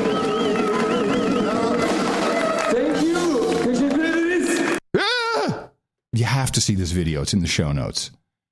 This is pathetic. It is. But that's what they do. They go around, they drink, they screw each other. Spend the taxpayers' money on a bunch of garbage they don't need. Yeah. Stir up crap. Yeah. And then just be plastered all the time. These guys are taking us to the brink of death. Yep. Really going to get us killed, these idiots. I believe we're getting a little too close to, you can poke the bear and poke the bear and poke the bear, but at a certain point, you got to be careful with the bear. Something strange happened to me, and I came across something which I wanted to ask you about. I think I often don't take enough advantage of your knowledge base, which is quite vast. That's probably. I think the bigger problem is you're not passing out enough discs. Well, there's that. But you're kind of like, the surface, we see the iceberg, but underneath, that's where you exactly. Now, I want to say something about the discs, by the way. So I had a bunch of discs with me. So I'm at the gas station. And the guy, you said, by the way, I put the discs around, and the guy said, "What's this?" He's picking up garbage. I said, "It's not garbage. I said, take it, and listen to this." This garbage guy. Very good. So he looks and looks and looks, and he puts it in his pocket, and he probably listened to it. And so Mimi pointed out, "Did you read the label on this thing?" Yeah. Highlights of 2013. There you go. That's us. Yeah, okay. We do have new ones.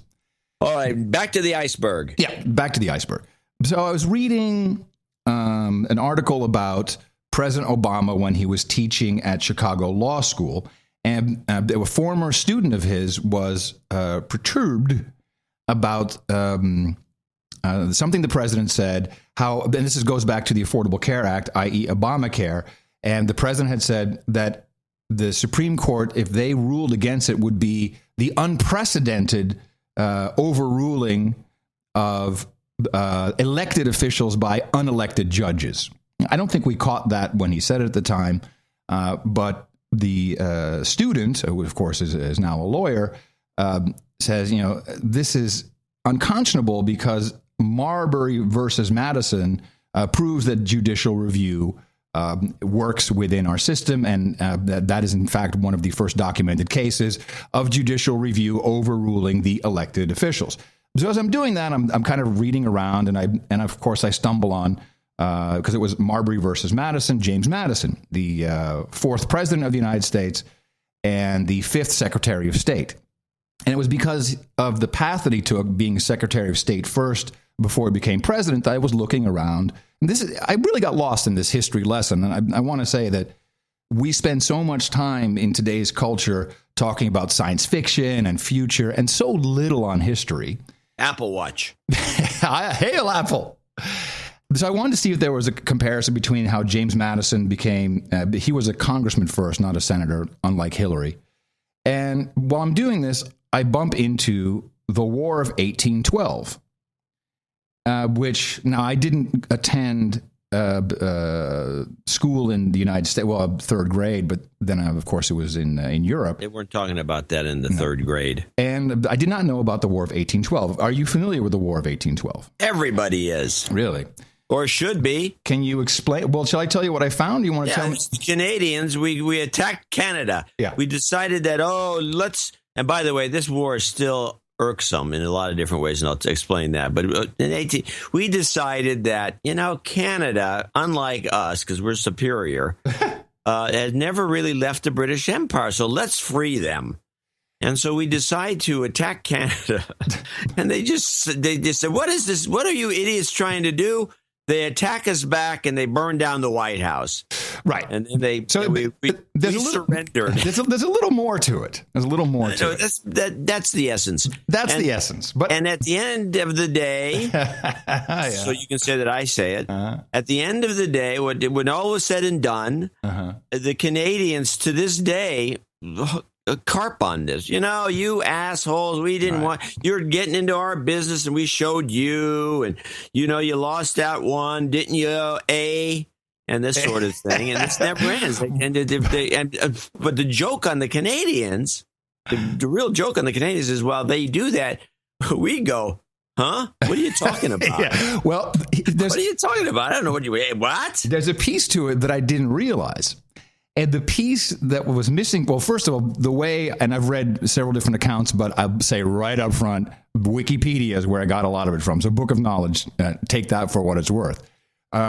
We were pissed off that the British had forced the French to no longer trade with us, and we also had British ships off the East Coast. And this is still kind of remnants from the Revolutionary War, 1776. And we had settlers moving closer and closer into Scandinavia. It was people in covered wagons, I presume. But what the British did is they gave weapons to a whole bunch of Indian tribes, including the Shawnee, the Chickamauga, the Fox, the Miami, the Mingo, the Ottawa, the Kickapoo. But by the same token, we had the Choctaw, the Cherokee, and the Creek allies on our side. And so we had Indians fighting Indians, and this is never really explained when people talk about, oh, you white men came in and killed all the Indians. It seems like a little more was going on than just us killing the Indians, particularly if the British were giving weapons to them. And this was Ohio, Indiana, Illinois, and it was these British weaponized Indian tribes who were raiding the settlers and, burning their shit and stealing and killing and raping the women. I just thought it was interesting to point out that that's never mentioned, that this was really a Indian tribe war by proxy, where they were the proxy for the United States and the British Empire. That's how we learned proxy wars. Mm-hmm. Yeah, maybe it's one of the first examples. Sounds like a reasonable. Yeah, it's all entertaining. History's great. It is. Always, whenever you want to dig into it, you'll find even more weird stuff that went on. Yeah. Whatever you're told on a day-to-day basis is nonsense. Hail Apple. Hail Apple. Exactly.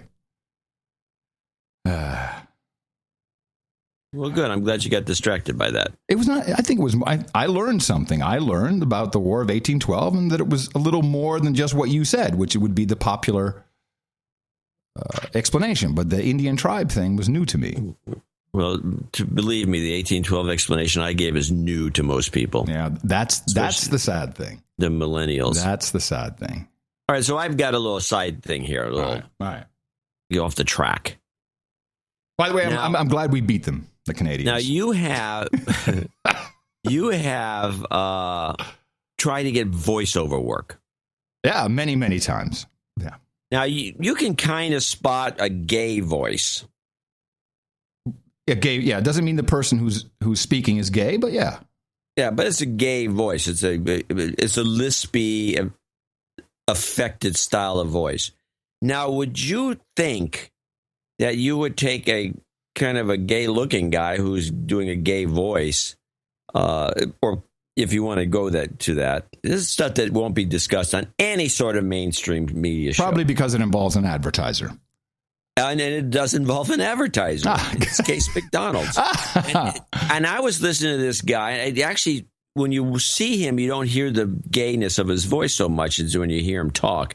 And it's that stereotype gay with the slight lisp. You're going to do this on International Homophobia and Transphobia Day? Don't you think it's the time to do it? I think it's the perfect time to do it. And the reason I'm doing it is because why can't you get work as a voiceover guy if this guy can? Hi, I'm Max. McDonald's asked me to remind you that their new sirloin third-pound burger won't be around long. If you miss out, you'll never know how delicious 100% sirloin tastes. That'd be a gosh darn shame. So try a sirloin third-pound burger before they're gone. Hashtag no regrets.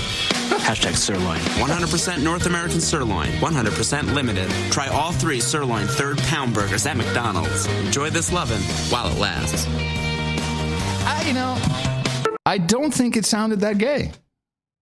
It sounds gay. But this is exactly, you're so right. But the hashtag sirloin, give me a break. Who the heck? And to say, now we have to, I don't know anybody who hasn't had ground sirloin once in their life.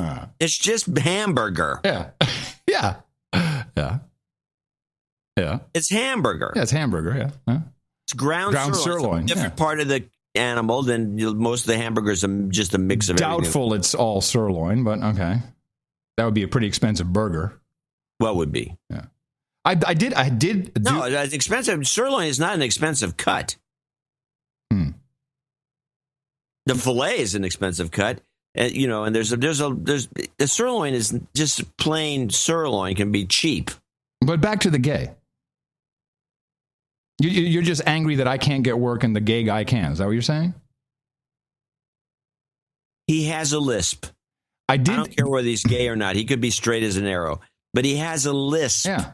And it's distinctive, and you can hear it in there. And I guarantee you that the briefing for people auditioning said, we want hip, modern guy, not too announcery, yet determined, and that's what you get.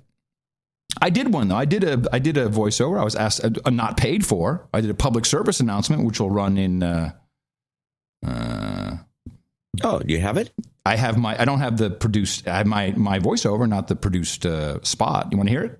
Yeah. Field Day is when amateur radio operators all over the country use alternative power in order to practice emergency communications. It's also a chance for us to show the community what we do and give anyone the chance to try out amateur radio for themselves. This year, Ski Country Amateur Radio Club will be operating from Missouri Heights, just east of El Jebel, on June 27th, starting at noon. Join us and discover ham radio for yourself.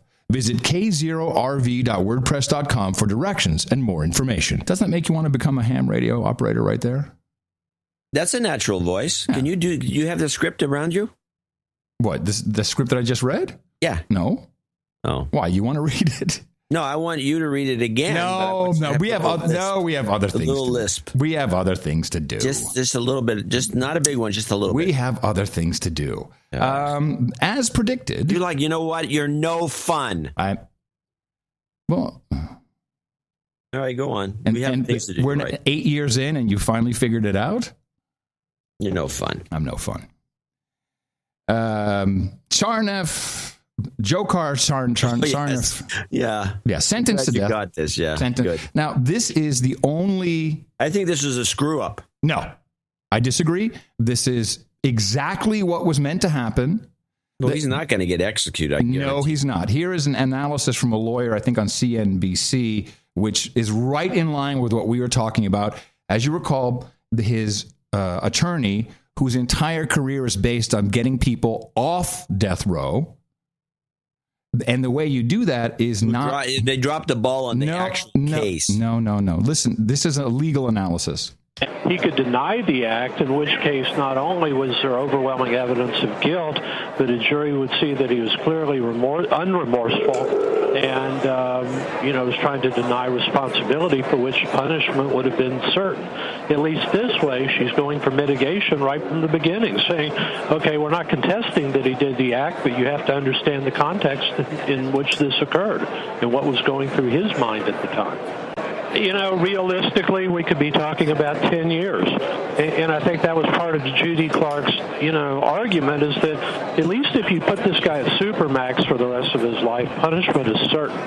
And if you sentence him to death and you're looking at direct appeals, you're looking at appeals to the Supreme Court, you're looking at writs of habeas corpus, and these things take several years each. And so if he's ever put to death, we could be talking about 10 years from now, or there could be a reversal of either the guilt, innocence, or punishment stage, and the whole thing starts over again. It's right on track. It's exactly what is supposed to happen. Okay, you're right. This woman will be what we predicted, and she'll have work for years. It's pro bono, but that doesn't matter. If she can get this guy not killed, can you imagine how many people she can be representing? It'll be forgotten in about 5 years, and then they let the guy go. Maybe if we find that video that they promised us that existed of him putting the actual backpack into the trash can, which was what the entire prosecution's case was initially based upon, then maybe. Well, they didn't. They did have that video. No, they didn't. They did. They saw it. I heard that they had it. I don't think they have it. I've heard that they had it. I've heard that because they said they had it. They said they had it. Yeah, I know. The governor saw it. I know. Right? The governor of Massachusetts said he saw it. No, he said he heard from someone. That's right. Saw it. Right, you're right. That's right. He didn't see it either for some reason. No. In fact, I don't think we've ever heard from anyone who actually said they saw it. They just know that somebody saw it. Well, by the time they said that somebody had seen it and had talked about it, then there were all kinds of reenactments and documentaries where it actually said in the bottom corner, reenactment. Here's the Massachusetts governor, just to remind everybody of the lie. Is there anything on the videotape that maybe the public hasn't seen about his reaction that was particularly telling that move the investigation along? Well, the videotape is not something I've seen. It's been described to me in my briefings. But it does seem to be pretty clear that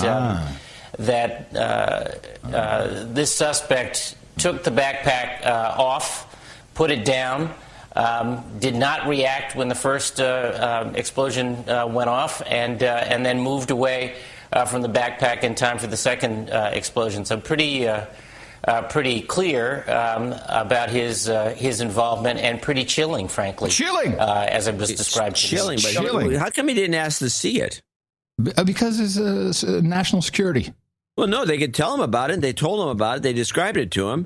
Why didn't he say, "I would like to see it"? I'm sure he did, but it was not appropriate because it was, Well, then who saw it? Who specifically saw it? Shut up, slave. Yeah, that's what I thought. After our discussion, you're kind of off the wall.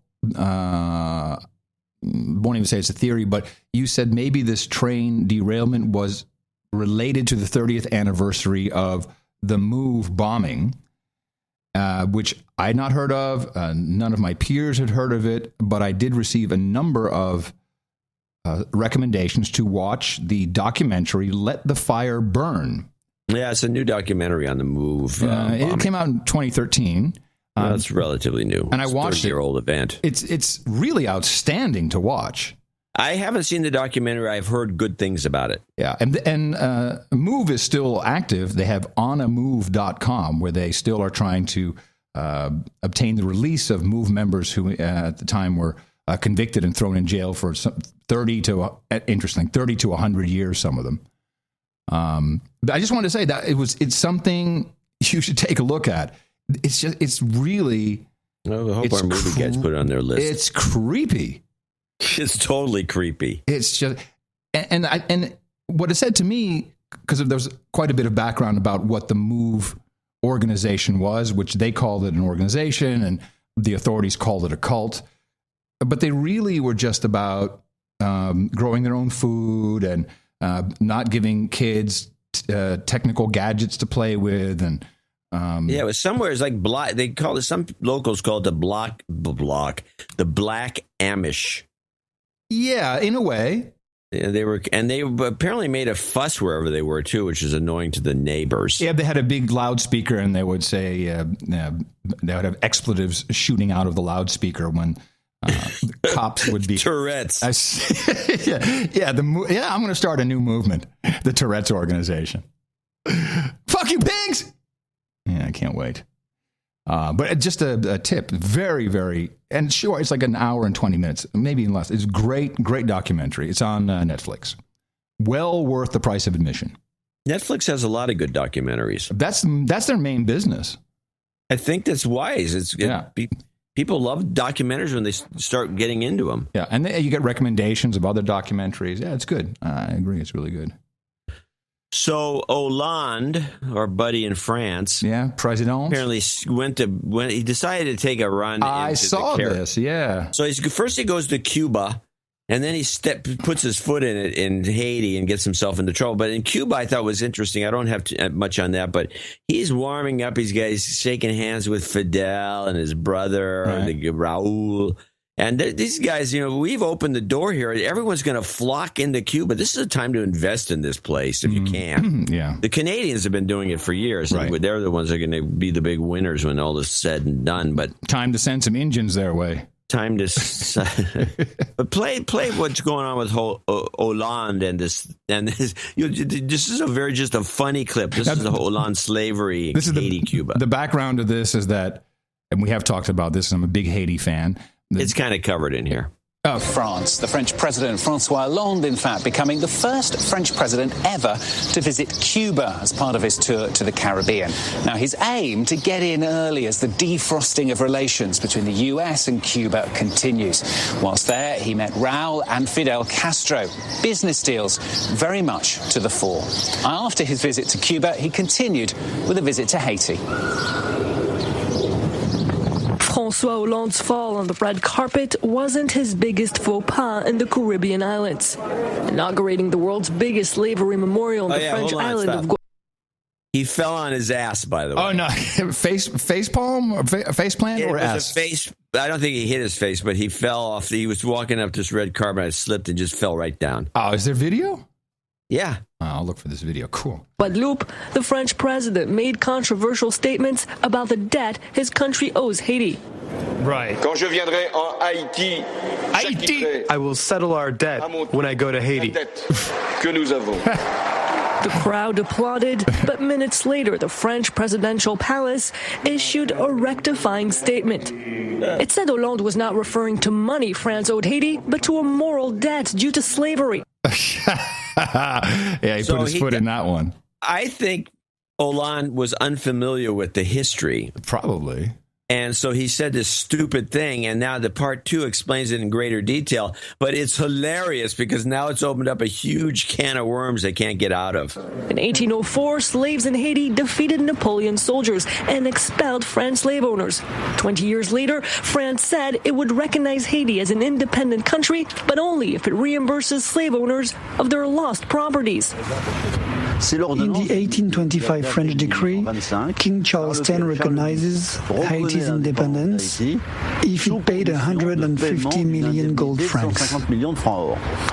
In the 19th century, Haiti paid 120 million gold francs, the equivalent of 17 billion euros today. It represented at the time 10 times its annual public revenue. For those who say France has to reimburse Haiti, the debt was legally and morally unjustified. That's why when President Hollande arrived in the country, people shouted restitution, reparations, yes to money, no to moral debt. But President Martelly says it's unrealistic to go back on an international agreement sealed 200 years ago.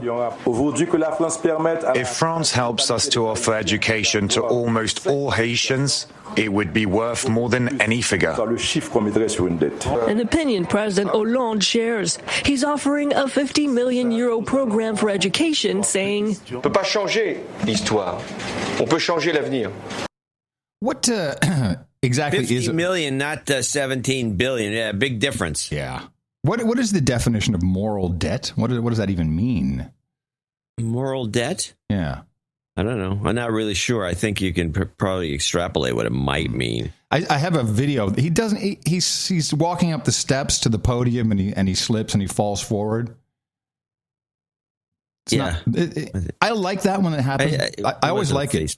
It always humanizes these people. Yeah, I like that a lot. Everybody should do that. It's like the models in the Miss America show fall off their heels. It's hilarious. Well, okay, there's that. I wanted to, when the FCC came out with their net neutrality ruling, there was another ruling they came out with simultaneously, which of course was not discussed, and this is the JSAs, the Joint Sales Agreements. And this goes back to what we were talking about at the beginning of the show about local news. And what the FCC has determined with their set of rules is that joint sales agreements will be severely limited. Now, the way this works is even though you may not be able to own more than, two television stations, one newspaper, there's all kinds of guidelines for what you as an owner can operate in a market. Many of the local stations use joint sales agreements with competitors often in order to get pieces of the media buy. And it actually is worse than that. Even with the newspapers, it's a JOA, they call it. Mm-hmm. And it's a joint operating agreement. They have during, I think it was the Nixon administration, it was getting apparent that American newspapers are not going to survive against the onslaught, not of the internet, but of television and radio, which were covering news better. And it was more newsy because they could breaking news. They could stop the story. And so all the newspapers somehow managed to get these JOAs in place so they would share revenues. They would share everything. And every town had two newspapers because, we needed competitive newspapers. Mm-hmm. And what you ended up with, like in San Francisco, you had the Examiner in the morning. It was a morning paper. Mm-hmm. And then you had the Chronicle in the afternoon. And people stopped reading the it was the other way around. The Chronicle was in the morning. People stopped reading the afternoon papers all over the country. It broke most of them because who wants a newspaper in the afternoon? You can just turn on the television. You get the same thing. So the afternoon newspapers were all suffering, but for some reason the government felt, and I think these newspapers felt, we should exist. But we can't just have one newspaper in one market because that would be terrible. And so they made these JOAs, and the weak sister of the newspapers, in this case it was the Examiner, would get half of the profits of the other newspaper. Oh, that's really operating. This is purely on ad sales. Yeah, well, I think it ended up, it always ends up on ad sales anyway. But I don't know if the subscriber money got split. Oh. But it ruined the newspaper. Now these guys they didn't have any reason to compete. So they started writing about the food and wine and personal, interest. Nobody would go to That's when your career started, apparently. Yeah. Well, the FCC is trying to combine the duopoly rule, which is about the 8 voices test for local broadcast stations, but is already putting local stations out of business they just can't afford to have the sales force on the street, and certainly not getting national advertising.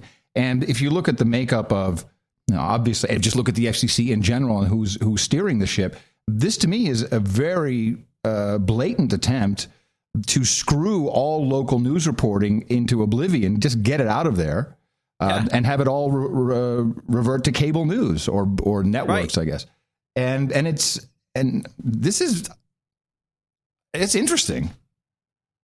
Well, the whole thing has been interesting all along, and it's just ruining it for everybody. We have a dumbed down public, combined with the educational system that doesn't care about any of this stuff. Yeah. It just wants kids to, have a high self-esteem.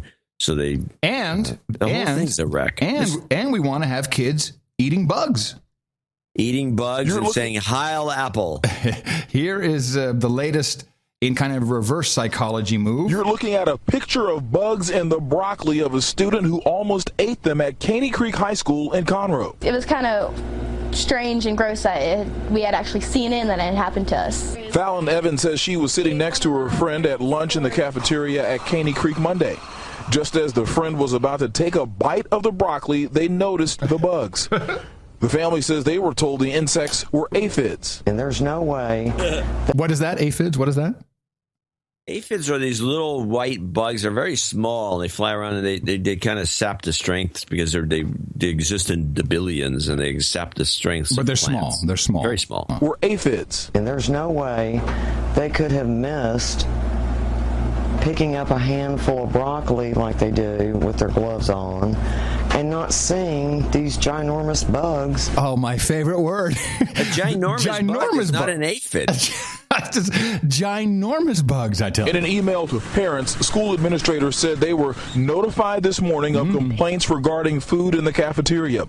Any concerns are taken very seriously, and Conroe ISD's Child Nutrition Department is addressing the situation. Inspectors did go to the cafeteria this morning, and they did find more bugs in that frozen batch of broccoli, but they did dispose of the broccoli, and they believe that the infestation was limited to that frozen batch of broccoli. The bugs. They got the bugs. And I'm seeing it now everywhere. People, this is the new mac and cheese. In fact, here it is, exoprotein.com, EXOPROTEIN, Exoprotein, right there on the homepage. It says, and I think they stole this from you, crickets are the new kale.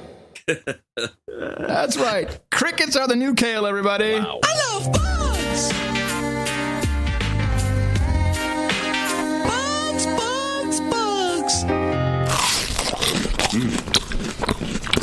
Sounds like the pervert singing that song. Yeah. I'm seeing packages of crickets, cricket flour. Oh, yum. It's not going to stop. Bugs. It's a great source of protein. Just like kale is a great source of vitamin K. Great source of something like that. Yeah. Might as well just eat gum. Love it. Yeah, the bug thing is going to continue. I had some thoughts about it, but I can't think of what they were talking about with the kids in school eating them. Oh, yeah, I got my start in journalism was because of, I was in high school. Because of bugs? I think so. Mm-hmm.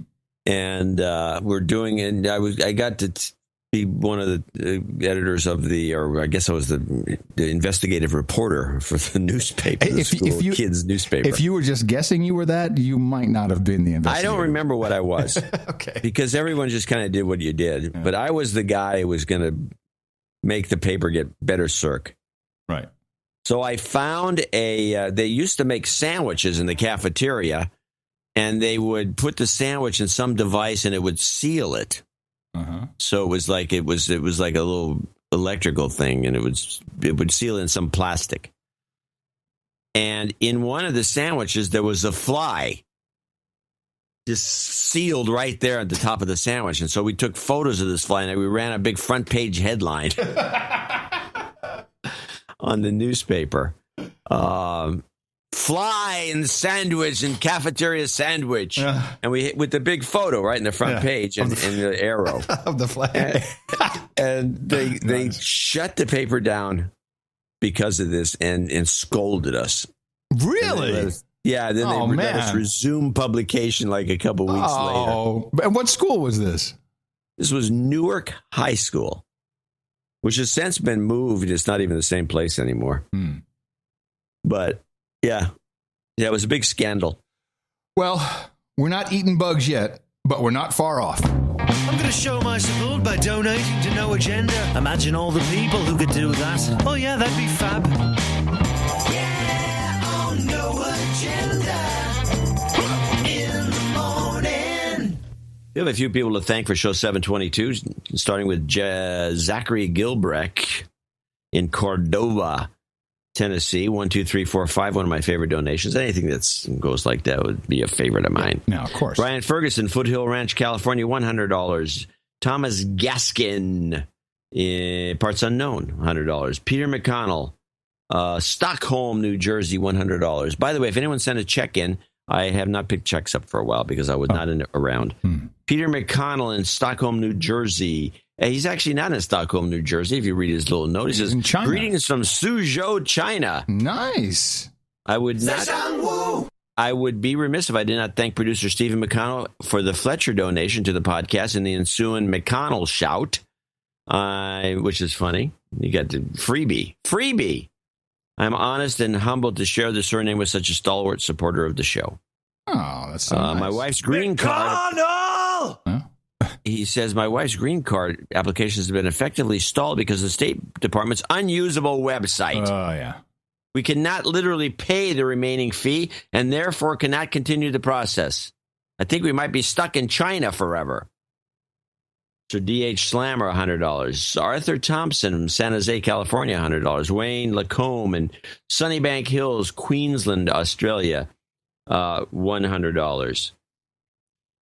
Kevin McLaughlin in Locust, North Carolina. Very funny name for a place. 73. Yep, 73s. James Gockel in California City, California, which I've commented on before. It's kind of some renamed town in the middle of nowhere. $16.16. Yeah, and he needs some karma coming up for you. Sir Mike Gates in Colorado Springs, $60.01. Now, he says, I just blow this money on Starbucks, so I decided to give it to you guys instead. Yeah. That's Von Glitchka. Oh, I'm sorry. I'm reading ahead. You're right. That's Von Glitchka in Salem, Oregon, who said that. And I think that's not a bad idea. It was, I believe... that could be a lot of money. Well, yeah. The coffees are too expensive. Yeah. It's a scam. You should just, buy, some instant coffee and figure out the costs. Oh, yum. Sir Mike, guess, good instant coffee is not bad. If you get the stuff from Mexico, you should get Mexican instant coffee. I'm taking it. It actually is quite good. And the one I like currently is Legal. Legal. Sir Mike Gates in Colorado Springs, Colorado, $60.01. Von Glitchka, I'm sorry, we're back to them. Oh. Von Glitchka, $60. Donald Cool in Windham, New Hampshire, $56.78. He has a douchebag call out, I believe. Okay. Brian Mancuso and David White are douchebag. A lot of people don't listen. A lot of people don't. A lot of people don't listen. Let's face it. A lot of people listen and don't donate, leaving it to us regulars to foot the bill. Douchebags to them all. Yes, I say douchebag. Okay, so screw the freeloaders.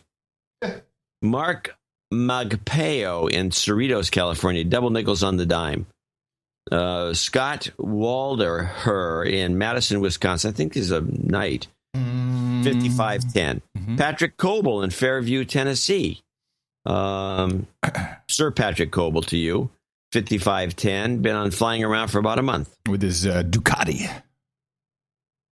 Did you see that we have our No Agenda guy back on the road on his bike? Sir Andrew, yeah. With the No Agenda racing team. I know. I retweeted that picture.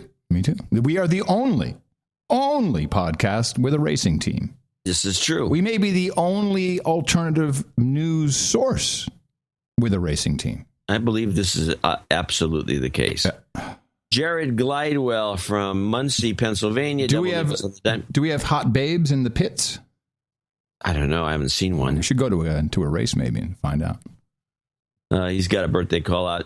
Sean Carlson, Fresno, California, 5150. And then we have our palindrome donors, 5115. We got Roger Etsy in Palm Harbor, Florida, and Sir Clark of the Carolinas in Stanley, North Carolina. Eric Knoll in McDonough, Georgia.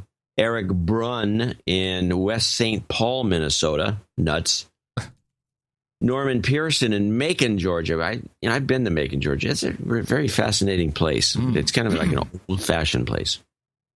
William, I've never seen so many bugs in my life. And we love bugs. I was thinking about this and putting it into play. There was a gas station in Macon, Georgia, and I was late, so the bugs were out. And they had a bunch of these bug lights, and they were just sparking away like crazy. Zap, zap, zap. Yeah. And there was a foot-high pile of bugs. Forming a cone. And you thought to yourself, breakfast. Good eating. Breakfast. So there's this foot-high pile, maybe 2-foot-high pile of a cone-shaped pile of dead bugs that were just from this electrocutor. That's my Macon, Georgia anecdote. Great, thank you. William the Young in Lebanon, Tennessee. Adam Willis in Washington, D.C. Aaron Rush in Avon, South Dakota. We want to thank these folks for the 5115 donation. Definitely. David Oliver in San Francisco over here in California. Niels Bonnecker in Hamburg, Deutschland. Richard Chow in Fullerton, California. Matthew Davis in Garden Groves, California. Steve Edwards in Somewhere, Ohio. W. Door Limited, which is 2 times. He's sent in 51 twice. He's in Lexington, Kentucky. So go buy a door from him. He says one for each of us. That was kind of nice. Let's see. Richard Marshall in New York City. 5115. Blake Morphus in Warwick, Rhode Island. Oh, we got a lot of these. Jeff Anderson in Stuart, Florida. Carlos Martinez in Brownsville, Texas. Sam Lung in Toronto. Sir Sam, of course. Yep, Sir Sam. In Toronto, Ontario. David Jandrew in Victoria, BC. Best city in the West Coast. Jason Stewart in O'Fallon, Missouri. Mark Dunford in good old Waco, Texas, and finally Brandon Stewart in Dallas, Texas, along with Rathkamp Drums LLC in Ripon, Wisconsin. And we have a birthday shout out for Brandon too, by the way. It's coming up. Yeah, I got it all on the list. For two, do you got both of them on there, Brandon and Cynthia? Let me double check. I'm pretty sure. Hold on. And finally, Cynthia, Brandon and Cynthia, yeah. Yep. And finally, $50 donors from Paul Rudkin in Shanghai, China. Hello, China. Hello. Beefaloptopus in Bay City, Michigan. Youssef Hagazi in Westland, Michigan. Joel DeRuin in Savannah, Georgia. Matthew Mongan in Baltimore, Maryland. Donald Gauguin. Could be Gauguin. In Westminster, Massachusetts. Jeffrey, this is a guy who lives in Hellevoetsluis. Hellevoetsluis. Exactly. Hellevoetsluis. Jeffrey Lynches. Come on, you can do better than that. And this is Jeffrey Lynches. That's close. David McLean in Cuba, Missouri. Rosalind Furness in Turnbridge Wells, Kent. Amitav Hajra in Daleville, Virginia. John Camp in Antlers, Oklahoma, another great name for a town. Scott Lavender in Montgomery, Texas, great name for a guy. Heather Fuchinari in Santa Ana, California. Sir Chris Slowinski in Sherwood Park, Alberta. Patrick Thomas in, Petworth, West Sussex. And finally, Eric Dunn in Flint, Michigan, as well as Jerome Ross in Gwynn Oak, Maryland. I want to thank all these folks for helping us get over the top here on show 722. And based upon your newsletter that you sent out, we had a couple of recommendations, a couple people I wanted to highlight. First of all, a recommendation I thought was interesting is a number of people said, you know what, you should go off the air for 2 weeks. Yeah. And I'm like, well, I wonder how far we'd have to. This is like a bad idea. Yeah, I was thinking like, I have rent to pay. This is like, it's also called dead air. Never a good idea. No, I don't think. And we do take 1 or 2 shows off a year, but but we fill. They're filled with something so people can listen to them. Let me see. This is from... Dead air. Actually, I wonder if this was really a true suggestion. Hey, I got an idea for you guys. Dead air. Just drop the show. Yeah, well, the idea was so people they would see what it's like to be without us. Yeah, that's what we don't want them to see. Because they might find I can get by fine without them. Hey, I don't miss those motherfuckers at all. I have all this extra time on my hands. Precisely. John Adam, this is from contributing producer Gerard van der Brink. I have added an extra one-time donation of $33.33 to my next monthly subscription of $11.11. And from time to time, I will keep posting extra donations when I can. Thank you for producing the show, lighting up my commute, or when I'm gardening with humor and insight. Thank you for your courage. And another one, this is from Josh. I've canceled my $5 PayPal monthly subscription and started one for $10 a month. Pretty sure this is going to make tracking my lame-ass accounting more difficult, but that's fine. I'm not making night anytime soon. Unfortunately, I can't drop executive producer money on you guys, but at least I'm throwing in something. No reason to change the show. People are just being cheap. I want to call out every listener that doesn't have a monthly payment set up as douchebags. Douchebag. I don't care if you're a Knight Baron or Grand Duke. If you don't have a monthly payment set up for at least $5 a month, you're doing it wrong. Thank you for your courage, he says. I thought it was very nice. I thought so. It was very nice. I appreciate that. And a little bit helps people. Some people just can't afford to push themselves to the big money, but they give. They help. They do. They're part of the No Agenda family. And the family is vast. People always ask me, how many people are listening? I said, I don't know. We have no idea.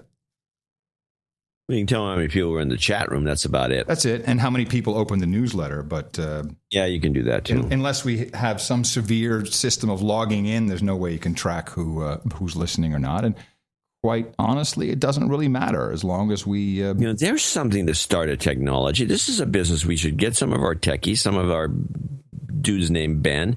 They'll get to start thinking and find some way... of tracking and actually doing a Nielsen on the podcast. It's not possible. It's got to be. No, it's not. Look, we don't even know who's watching television. The Nielsen, that you said it. Nielsen says this is the number. Everybody believes it. It's a belief system, not a tracking system. Beliefs. Nielsen is ratings are a belief system. It's actually a religion. Yeah, I'd say that's exactly what it is. Dvorak.org/NA. A little jobs karma for everybody who needs it. Jobs, and jobs. Let's vote for jobs. You've got karma. Woo! All right, everybody. Whoa. That was weird. Evan Stewart says happy birthday to his son, Klaus Travitz, turned 16. Norman Pearson, happy birthday to Jason Lewis of Macon, Georgia. Brandon and Cynthia Stewart, turning 32 and 30 respectively on May 21st. Jared Gladwell says happy birthday to Muppet Ben Fauzi, who celebrated on the 15th. And Sir David Fugazzato says happy birthday to his wife, Melody. She'll be celebrating on the 19th of May. Happy birthday from all your buddies here at the best podcasting universe, and that includes... Eric the Shill. Happy birthday, Eric. When is he celebrating exactly? He didn't put it on the list. Tomorrow. Ah, so nice. And just to show you care, you said, hey, man, put him on the list. That was nice. Well, he should put himself on the list. Yeah, he's shy. He's shy that way. Okay. We have one knighting today. David Fugazzato, come on up to the podium, my friend. Thank you very much for your support of the best podcast in the universe, the amount of $1,000 or more. That entitles you, sir, to become a knight of the No Agenda Roundtable. And I hereby pronounce the Sir Dave, Dr. Viv. And for you, as requested, we have pork ribs and pale ale, hookers and blow, Brent Boys and Chardonnay, Johnny Walker Green Label, video games and vaporizers, puppies and Taylor's vintage port, vodka and vanilla, bong hits and bourbon, and always mutton and mead. And go to noagendanation.com/rings, input all your info. Eric wanted me to say that you do not get a confirmation automatically, but unless there's something that he needs, oftentimes people forget their address, strangely enough. Just fill out the form properly, and he will ship it off to you ASAP. And thank you, everybody, for keeping us going on the show. Another show on Thursday, same No Agenda station and time. Yes. Contact your internet provider. Please do. I thought this was rather interesting. It's kind of second half of the show stuff, but not really. Well, we're at the second half of the show. Yeah, I know, but it's funnier when it's when something's a conspiracy. It's funnier than when actual scientists talk about something. It gets a little annoying. I don't know if it's really second half of the show. It just got to do with flying saucers? Not entirely. Well, we'll do it anyway. Attention all human resources. Now entering second half of show. So not worth it, really. All right. Yeah. There has been an appeal sent to the United Nations on behalf of a number of scientists. And this is regarding electromagnetic field exposure, primarily from Wi-Fi devices and cell phones, or smartphones, I guess we would say. Now, we've talked about this, and certainly early on in the show, when 4G was just getting rolled, even 3G maybe, but certainly 4G, that there was no real conclusive studies that have been done about what this EMF can do to the human body, and the completely written off as a conspiracy theory is that this radiation, specifically from third or fourth generation cell phone technology and Wi-Fi, is affecting our DNA. Do you recall any of that? Of course. And what do you think? Crackpots. Here is radio waves going through us 24/7, no matter where we live. Why would this be any different? This is a professor from the Department of Physiology and Cellular Biophysics at Columbia University. I'd say Columbia University is a reputable outfit. Well known. Despite, Obama going there, but otherwise reputable outfit. And they have, over 100 scientists have sent in a petition to the United States, United Nations and the World Health Organization. And I have a clip. Cell phones, tablets, Wi-Fi, etc. Putting it bluntly, they are damaging the living cells in our bodies and killing many of us prematurely. I'm Dr. Martin Blank from the Department of Physiology and Cellular Biophysics at Columbia University. I am also a member of the Hair Club for Men. It is distressing for me and more than 160 colleagues who today are petitioning the United Nations requesting that they address this problem. We are scientists and engineers, and I am here to tell you we have created something that is harming us, and it is getting out of control. Before Edison's light bulb, there was very little electromagnetic radiation in our environment. The levels today are very many times higher than natural background levels and are growing rapidly because of all the new devices that emit this radiation. We are putting cellular antennas on residential buildings and on top of hospitals where people are trying to get well. Wireless utility meters and cell towers are blanketing our neighborhoods with radiation. It's particularly frightening that radiation from our telecommunication and power line technology is damaging the DNA in our cells. It is clear to many biologists that this can account for the rising cancer rates. Future generations, our children, are at risk. The biological facts are being ignored, and as a result, the safety limits are much too high. They are not protective. More protection will probably result from full disclosure of possible conflicts of interest between regulators and industry. Rising exposure to electromagnetic radiation is a global problem. The World Health Organization and international standard-setting bodies are not acting to protect the public's health and well-being. Although we are still in the midst of a great technological transformation, the time to deal with the harmful biological and health effects is long overdue. We are really all part of a large biological experiment without our informed consent. Yeah, you'll see a lot of that reported on the news. You'll see nothing of that reported on the news. Why would anybody report that on the news with all these Sprint ads? And Apple. Hail Apple. Hail Apple. Yeah. But I feel this is a pretty legit petition they've put in. At least the people. Well, there's an awful lot of cases of brain cancer going around, it seems to me. And it's a lot of people in tech and a lot of people who are PR women. Well, that'll solve a couple of problems in one go. It'll solve vocal fry. With a phone to their ear 24/7. Yak, yak, yak. I don't think you necessarily have to have the phone to your ear. I think but I think it's close proximity. Taking a radio transmitter and putting it against your head. I mean, you've heard of an RF burn. I've actually received a minor RF burn from low wattage on the mag loop. I had 8 watt. I have the magnetic loop antenna. Oh yeah, yeah. You got a burn from it? Yeah. Yeah, I was 8 watts JT65, and I brushed against it, and it wasn't enough to really char the skin. But if I'd left it there for a second longer, it would have. And it's highly concentrated. Does it hurt? It's jarring a little. It's like, whoa. Well, you think it was 5,000 watts? What do you think? I couldn't even stand next to it if it was 5,000 watts. I wouldn't stand next to it. That's also not a legal amount for amateur radio operators. But this you get 5,000. I think you get up to 10. No. You should review.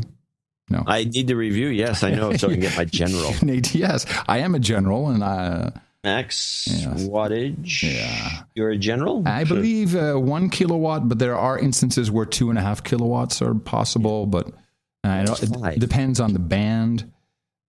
But when your power output is 1,500 watts. There you go. But when you're up there in the high gigahertz frequencies, it can get RF can get a little wiggy. That's what my parents used to say, wiggy. You remember that wiggy? Wiggy. Oh, he's wiggy. He's wigging out. It's wiggy. It can be a little screwy, wiggy. Yeah, I'm concerned about this. I don't want brain cancer. That's a day wrecker. No, of course not. Nobody does. That's a day wrecker. It's no good. But yeah, thought it was worth mentioning. Yeah. Worth mentioning. Yeah, no. Hey. Amen. Fist bump. Precisely. It's bad. Yeah. Okay. Okay. I have more. Go ahead. You have more? Go. Hit it. Well, I was going to talk about the drone regulations. I was doing airplane stuff anyway, and there was I found a really interesting blog, and I'll post a link to it in the show notes, of a bunch of constitutional lawyers who blog about constitutional issues. And one of their issues was that the drone regulations do not adhere to the First Amendment. That by itself is not so interesting, but I went into the FAA's recently released operating and certification of small unmanned aircraft systems. And you have to understand that you're pretty much able to do shit with your drone. I was not aware of all of the different regulations, but I don't even know what you meant by that. Drone regulations? No, you're not. The quote: "You're not able to do shit with your drone." Yeah. Does that mean you can do? You pretty much can't do anything you think is cool with it. I'll explain. You can't do anything that's okay. That is a little better than confusing me. So with this that. is for light drones under 55 pounds, which I find to be quite a high limit as is. I mean, getting 55 pounds on your noggin would not be nice. The operator always has to be in line of sight of the drone, so you can't just fly this thing and view it through your remote camera. You can have an observer while you're operating, but you cannot daisy chain observers. So it can only be one observer, and it has to be line of sight, no more than 3 statute miles. And you have to have 3 statute miles visibility to fly it, no higher than 500 feet, and never over human beings who are not directly related to the drone operation. And that pretty much excludes you from doing anything with your drone except, flying it around your house. The only exception is Class G airspace. You're allowed to go up to 1,500 feet with permission from air traffic control. And Class G airspace, well, that actually, Class G is up to, I think, 700 within the aerodrome and 1,500 just outside of it. But it will only be with ATC permission. That's pretty much only for testing purposes for drone manufacturers. But as it turns out, there's nothing. There's not going to be any Amazon drones flying around, dropping off your packages. None of this will be possible without, if you go above the 55-pound limit, and they have not even begun to publish what they want on that. But then you're kind of in warfare territory. Well, I think this is good. I agree. I think I'm very happy. I'm very annoyed by this whole drone thing. Huh. Well, that ends this one little company, that Lifey drone. What was that? That's a cute one that you throw in the air and it follows you around. If you have line of sight, it's okay. Do you think that thing is real? No, I don't. I don't know, but they're around here, so I'm going to find out. Yeah. But for once, it's definitely a cool idea. For once, I was happy. All these people with their drones, they're so happy, and I got a cool drone. I'm like, this is dangerous.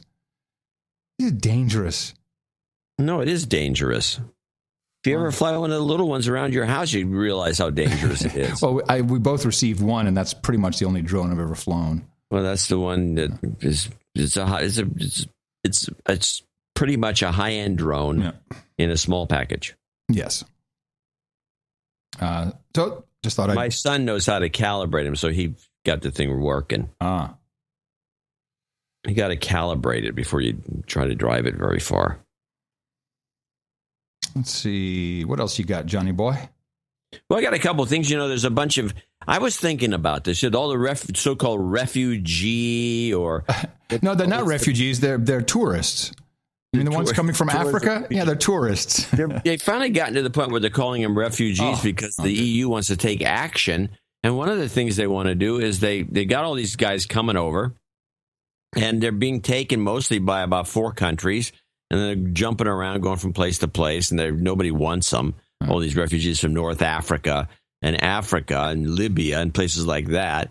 And so the EU's decided to develop a quota plan. Yes. So every one of the countries has to take a couple of them, with the French and the Germans taking the most. And the Brits don't want them at all. They don't want to be a part of this. No, but the Brits actually have some, but the Brits are exempt from... Now, you listen to this report. The reason I want to play this is because there's exemptions. Mm-hmm.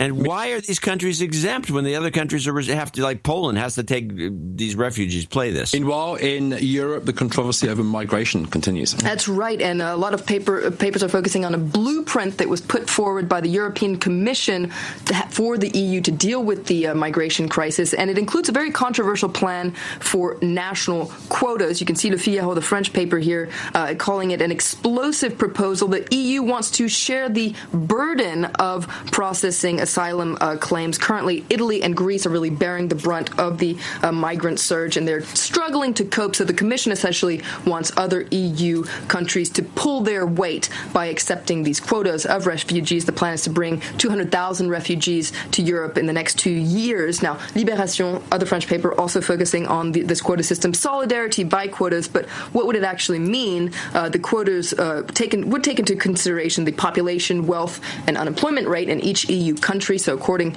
to this blueprint, France would absorb 11.9% of migrants, Germany 15.4%. There are some very notable absences under EU law. The UK, Ireland, and Denmark would be exempt from this quota plan. Under UK or under EU law, Ireland, UK, and Denmark are exempt from what? From the plan, but what other things are they exempt from? Well, I know Denmark is trying to be exempt from cash. Have you been following this? No, not really. There's a number of war on cash articles out this week. The Denmark, I guess it would be the Danish central bank, Nationalbanken, will be discontinuing the printing of new fiat money in 2016. They will be outsourcing the money. That is very unclear if they're going to print much of it. They say the reasoning is more and more people are using digital payment systems, such as cards, online payments, third-party platforms, and to a certain extent, cryptocurrency. And as of this new regulation, 2016, shop owners will be allowed to refuse to accept tender such as notes and coins. And of course, everybody's all in. It makes so much sense. Really, be all in. And along with this comes this is from Germany. Oh, the guy's name is Peter Bofinger. All your money is now controlled by the government. Well, they first want to get rid of the 500 euro notes because drug dealers, etc. Drug dealers. But now in the UK, this is even being floated. Who was this? This was this is from Norway, right around the corner from Denmark, and not an EU country, of course. No. But this entire article says, hey, if we really want to end the boom and bust economy, we should ban cash. How does that have anything to do with the boom and bust? Well, it's a business cycle. It's not a cash versus credit cycle. But it's a great way to explain to people why you need to take your money away. Oh, yeah. It's a bull crap. Well, we're doing it because, let me think. Because of the boom and bust, we won't have the problem with economic stability. The Danish move could be a key movement in the advent of cashless societies. Read here in the Telegraph. And once all money exists only in bank accounts, monitored or even directly controlled by the government, the authorities will be able to encourage us to spend more when the economy slows or spend less when it is overheating. That is the rationale. How does that work? The government will encourage. You will spend more or we will spend it for you. Well, there used to be an old saying amongst there's a commercial going around that uses this old saying, the money won't spend itself. Right. Apparently it will. That's a Geico commercial, I think. Yeah, it is. Stupid Isn't rich. That a cute commercial? Yeah, it is a cute commercial. I caught my attention. Spend itself. Caught my attention. Here's what I'm thinking, though. In today's, in many economies, we have, of course, there's always some inflation. So that's where your money becomes less powerful. But on the back end, we have negative interest rates. So you may have to pay the bank for having electronic money. And of course, it completely eliminates bank runs. I think that's probably the number one reason why the apparatus would like this. Yeah, what are you going to run the bank for? What? Yeah, just a number on a sheet. Yeah, you're just a number on a balance sheet. And there's your money. Yeah, you want your money? It's right there. There it is. Now but you get companies. This is the stupidest. Any public that would buy into this idea is crazy. Well, you remember who the happiest people are on earth. The Danes. They're obviously drugged. There you go. They're so happy. They're giving up. They're going to take my cash. I don't care. I don't need that. And now I'm also kind of thinking, well, maybe the whole Bitcoin bonanza and hype had something to do with it to get people really excited about digital money. And there is big excitement from a very influential crowd. And we're seeing all kinds of investments in fact, my ex-banker from New York friend, he was talking about, I mentioned it briefly, this kind of a hot new business. You get a network of professionals with a certain expertise, and you farm that out to companies and people who want to have information, want to have analysis. Certainly banks have, everyone's kind of figured out that sell-side analysis, i.e., and I saw this myself when I ran a public company. So the underwriter takes you public, which is a bank. They will put an analyst, and the analyst will write about your company. And so you're pretty much in cahoots with the analyst. So he's always writing. He's never saying these guys suck and you don't want to invest in them. So everybody knows that this type of analysis is rigged. And now these little groups of people are being put together to farm out to people who are very interested in real analysis. And the top analyst being sought right now is Bitcoin experts. So I'm thinking this is, whether it's a coincidental and a nice happenstance or whether it was set up and hyped accordingly. Why don't I get a bunch of flack when I moan about Bitcoin? Yeah, I don't care. That's what these analyst groups would do. That guy's he's gonna ruin it for everybody. Send him a nasty note. Yeah. You don't get it, Dvorak. I would believe, yeah. Quit. Yeah. You're old. Yeah. Yeah. Do you have dementia? Hail Apple. Yeah, exactly. Cashless society is definitely not the way to go. But I'm afraid we're going to see Denmark hailed as, the top happiest people in the world. The Danish put up with so much. No, they're happy. They're happy. Everything's great. The way the country is run is so great. They're happy. Yeah, and they're very happy, and they're happy-go-lucky, and they're going to go cashless, and they're going to stay happy-go-lucky. Hey, how you doing? And they're going to people are, look at Denmark. I mean, they won't do it with Portugal and its legalization of drugs. Nobody holds them up and says, look at this work. It works fantastic. We should all do what they're doing. No. But they'll do it with Denmark. Yeah. Selective, there you go. They fell for it. Mm-hmm. People, come on. I see this. The Netherlands, PIN only. One good market crash and people, or something's bank goes under, all their accounts get frozen. They can't get their money out because they can't spend it because there's no, it's just erased. Let's erase his wealth. He is not complying. He's somewhat belligerent. Yeah, that's the other thing. Let's stop his money. You owe money. Yeah. We take it. And we see this frequently with PayPal holding funds for whatever reason, checking on somebody, seeing if it's okay, canceling subscriptions, saying it's our fault. I mean, these are all things that when you hand someone to money, it's clear, it's done. So even just... so just imagine the government doing it. Yeah, exactly. Imagine PayPal as the government handling all the money. But Elon Musk. There you go. Yeah. Okay, I got one more clip.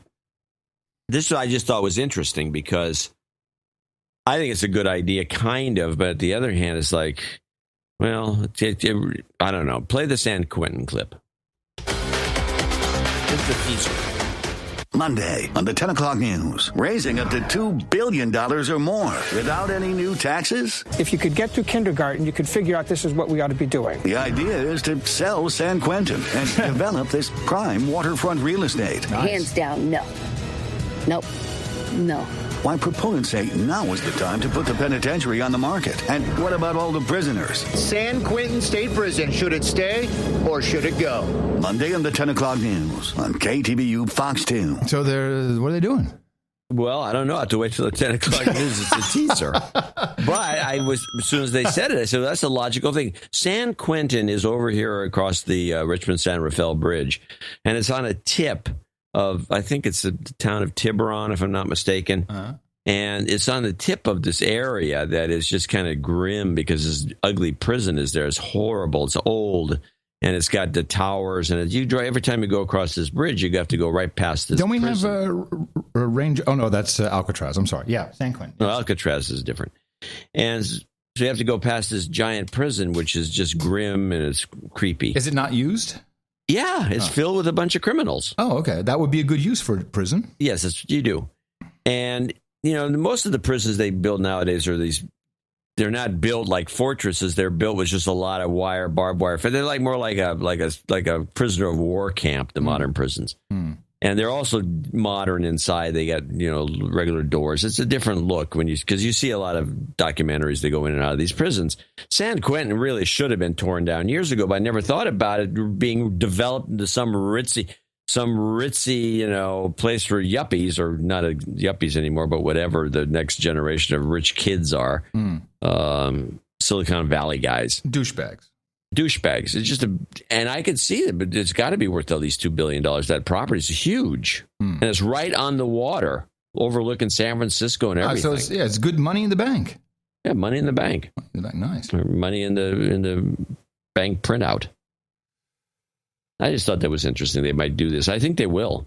Who the hell needs a prison there? Last thing I wanted to mention, I am, of course, following the Eurovision Song Contest. Oh, yes. You know, this has got to be one of my favorite events, and I would like to look at some possible winners. As we know, the Eurovision contest is not based at all on talent. That's obvious. There's politics as usual, and we had correctly identified, I believe, Conchita Wurst. And this year, well, of course, we have Finland, which is the Down syndrome punk band, as a possible winner. Then we have Serbia, and the artist from Serbia is Bojana Staminov, and she is a BBW. You're familiar with this term, I presume. A big woman. Big, beautiful woman. And is she beautiful? Yeah, all women are beautiful, John. But she's a plus size. I would say, the plus size is... double plus? Triple plus? She's a double plus. She's a double pluser. Single bag or double pluser.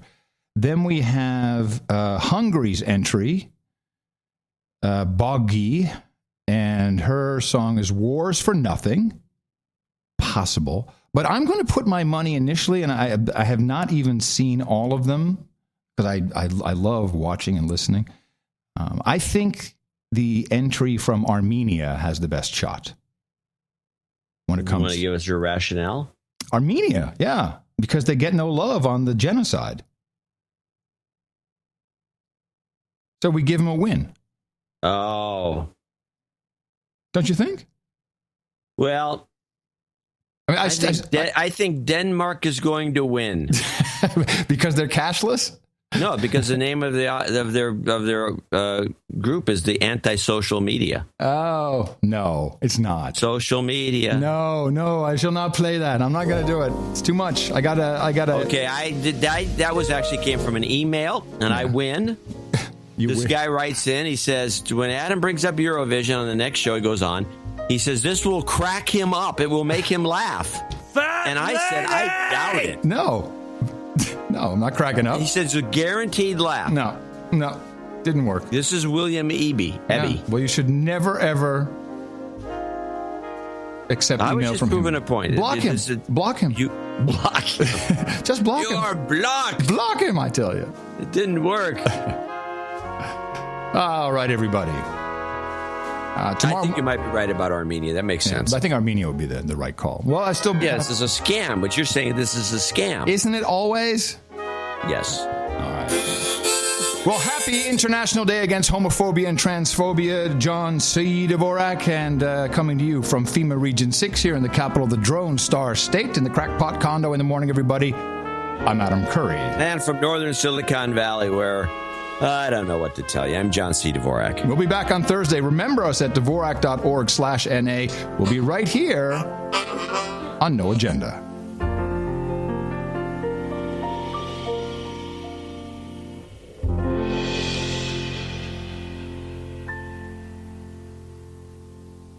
Boom shakalaka.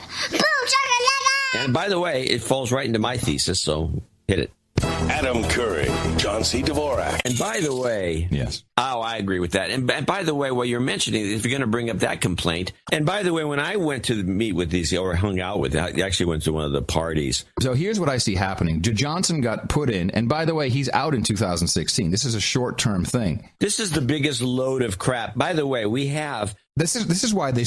And by the way, they don't just do it to the Russians; they do it to Americans. Because every other news story currently is about some cop. And by the way,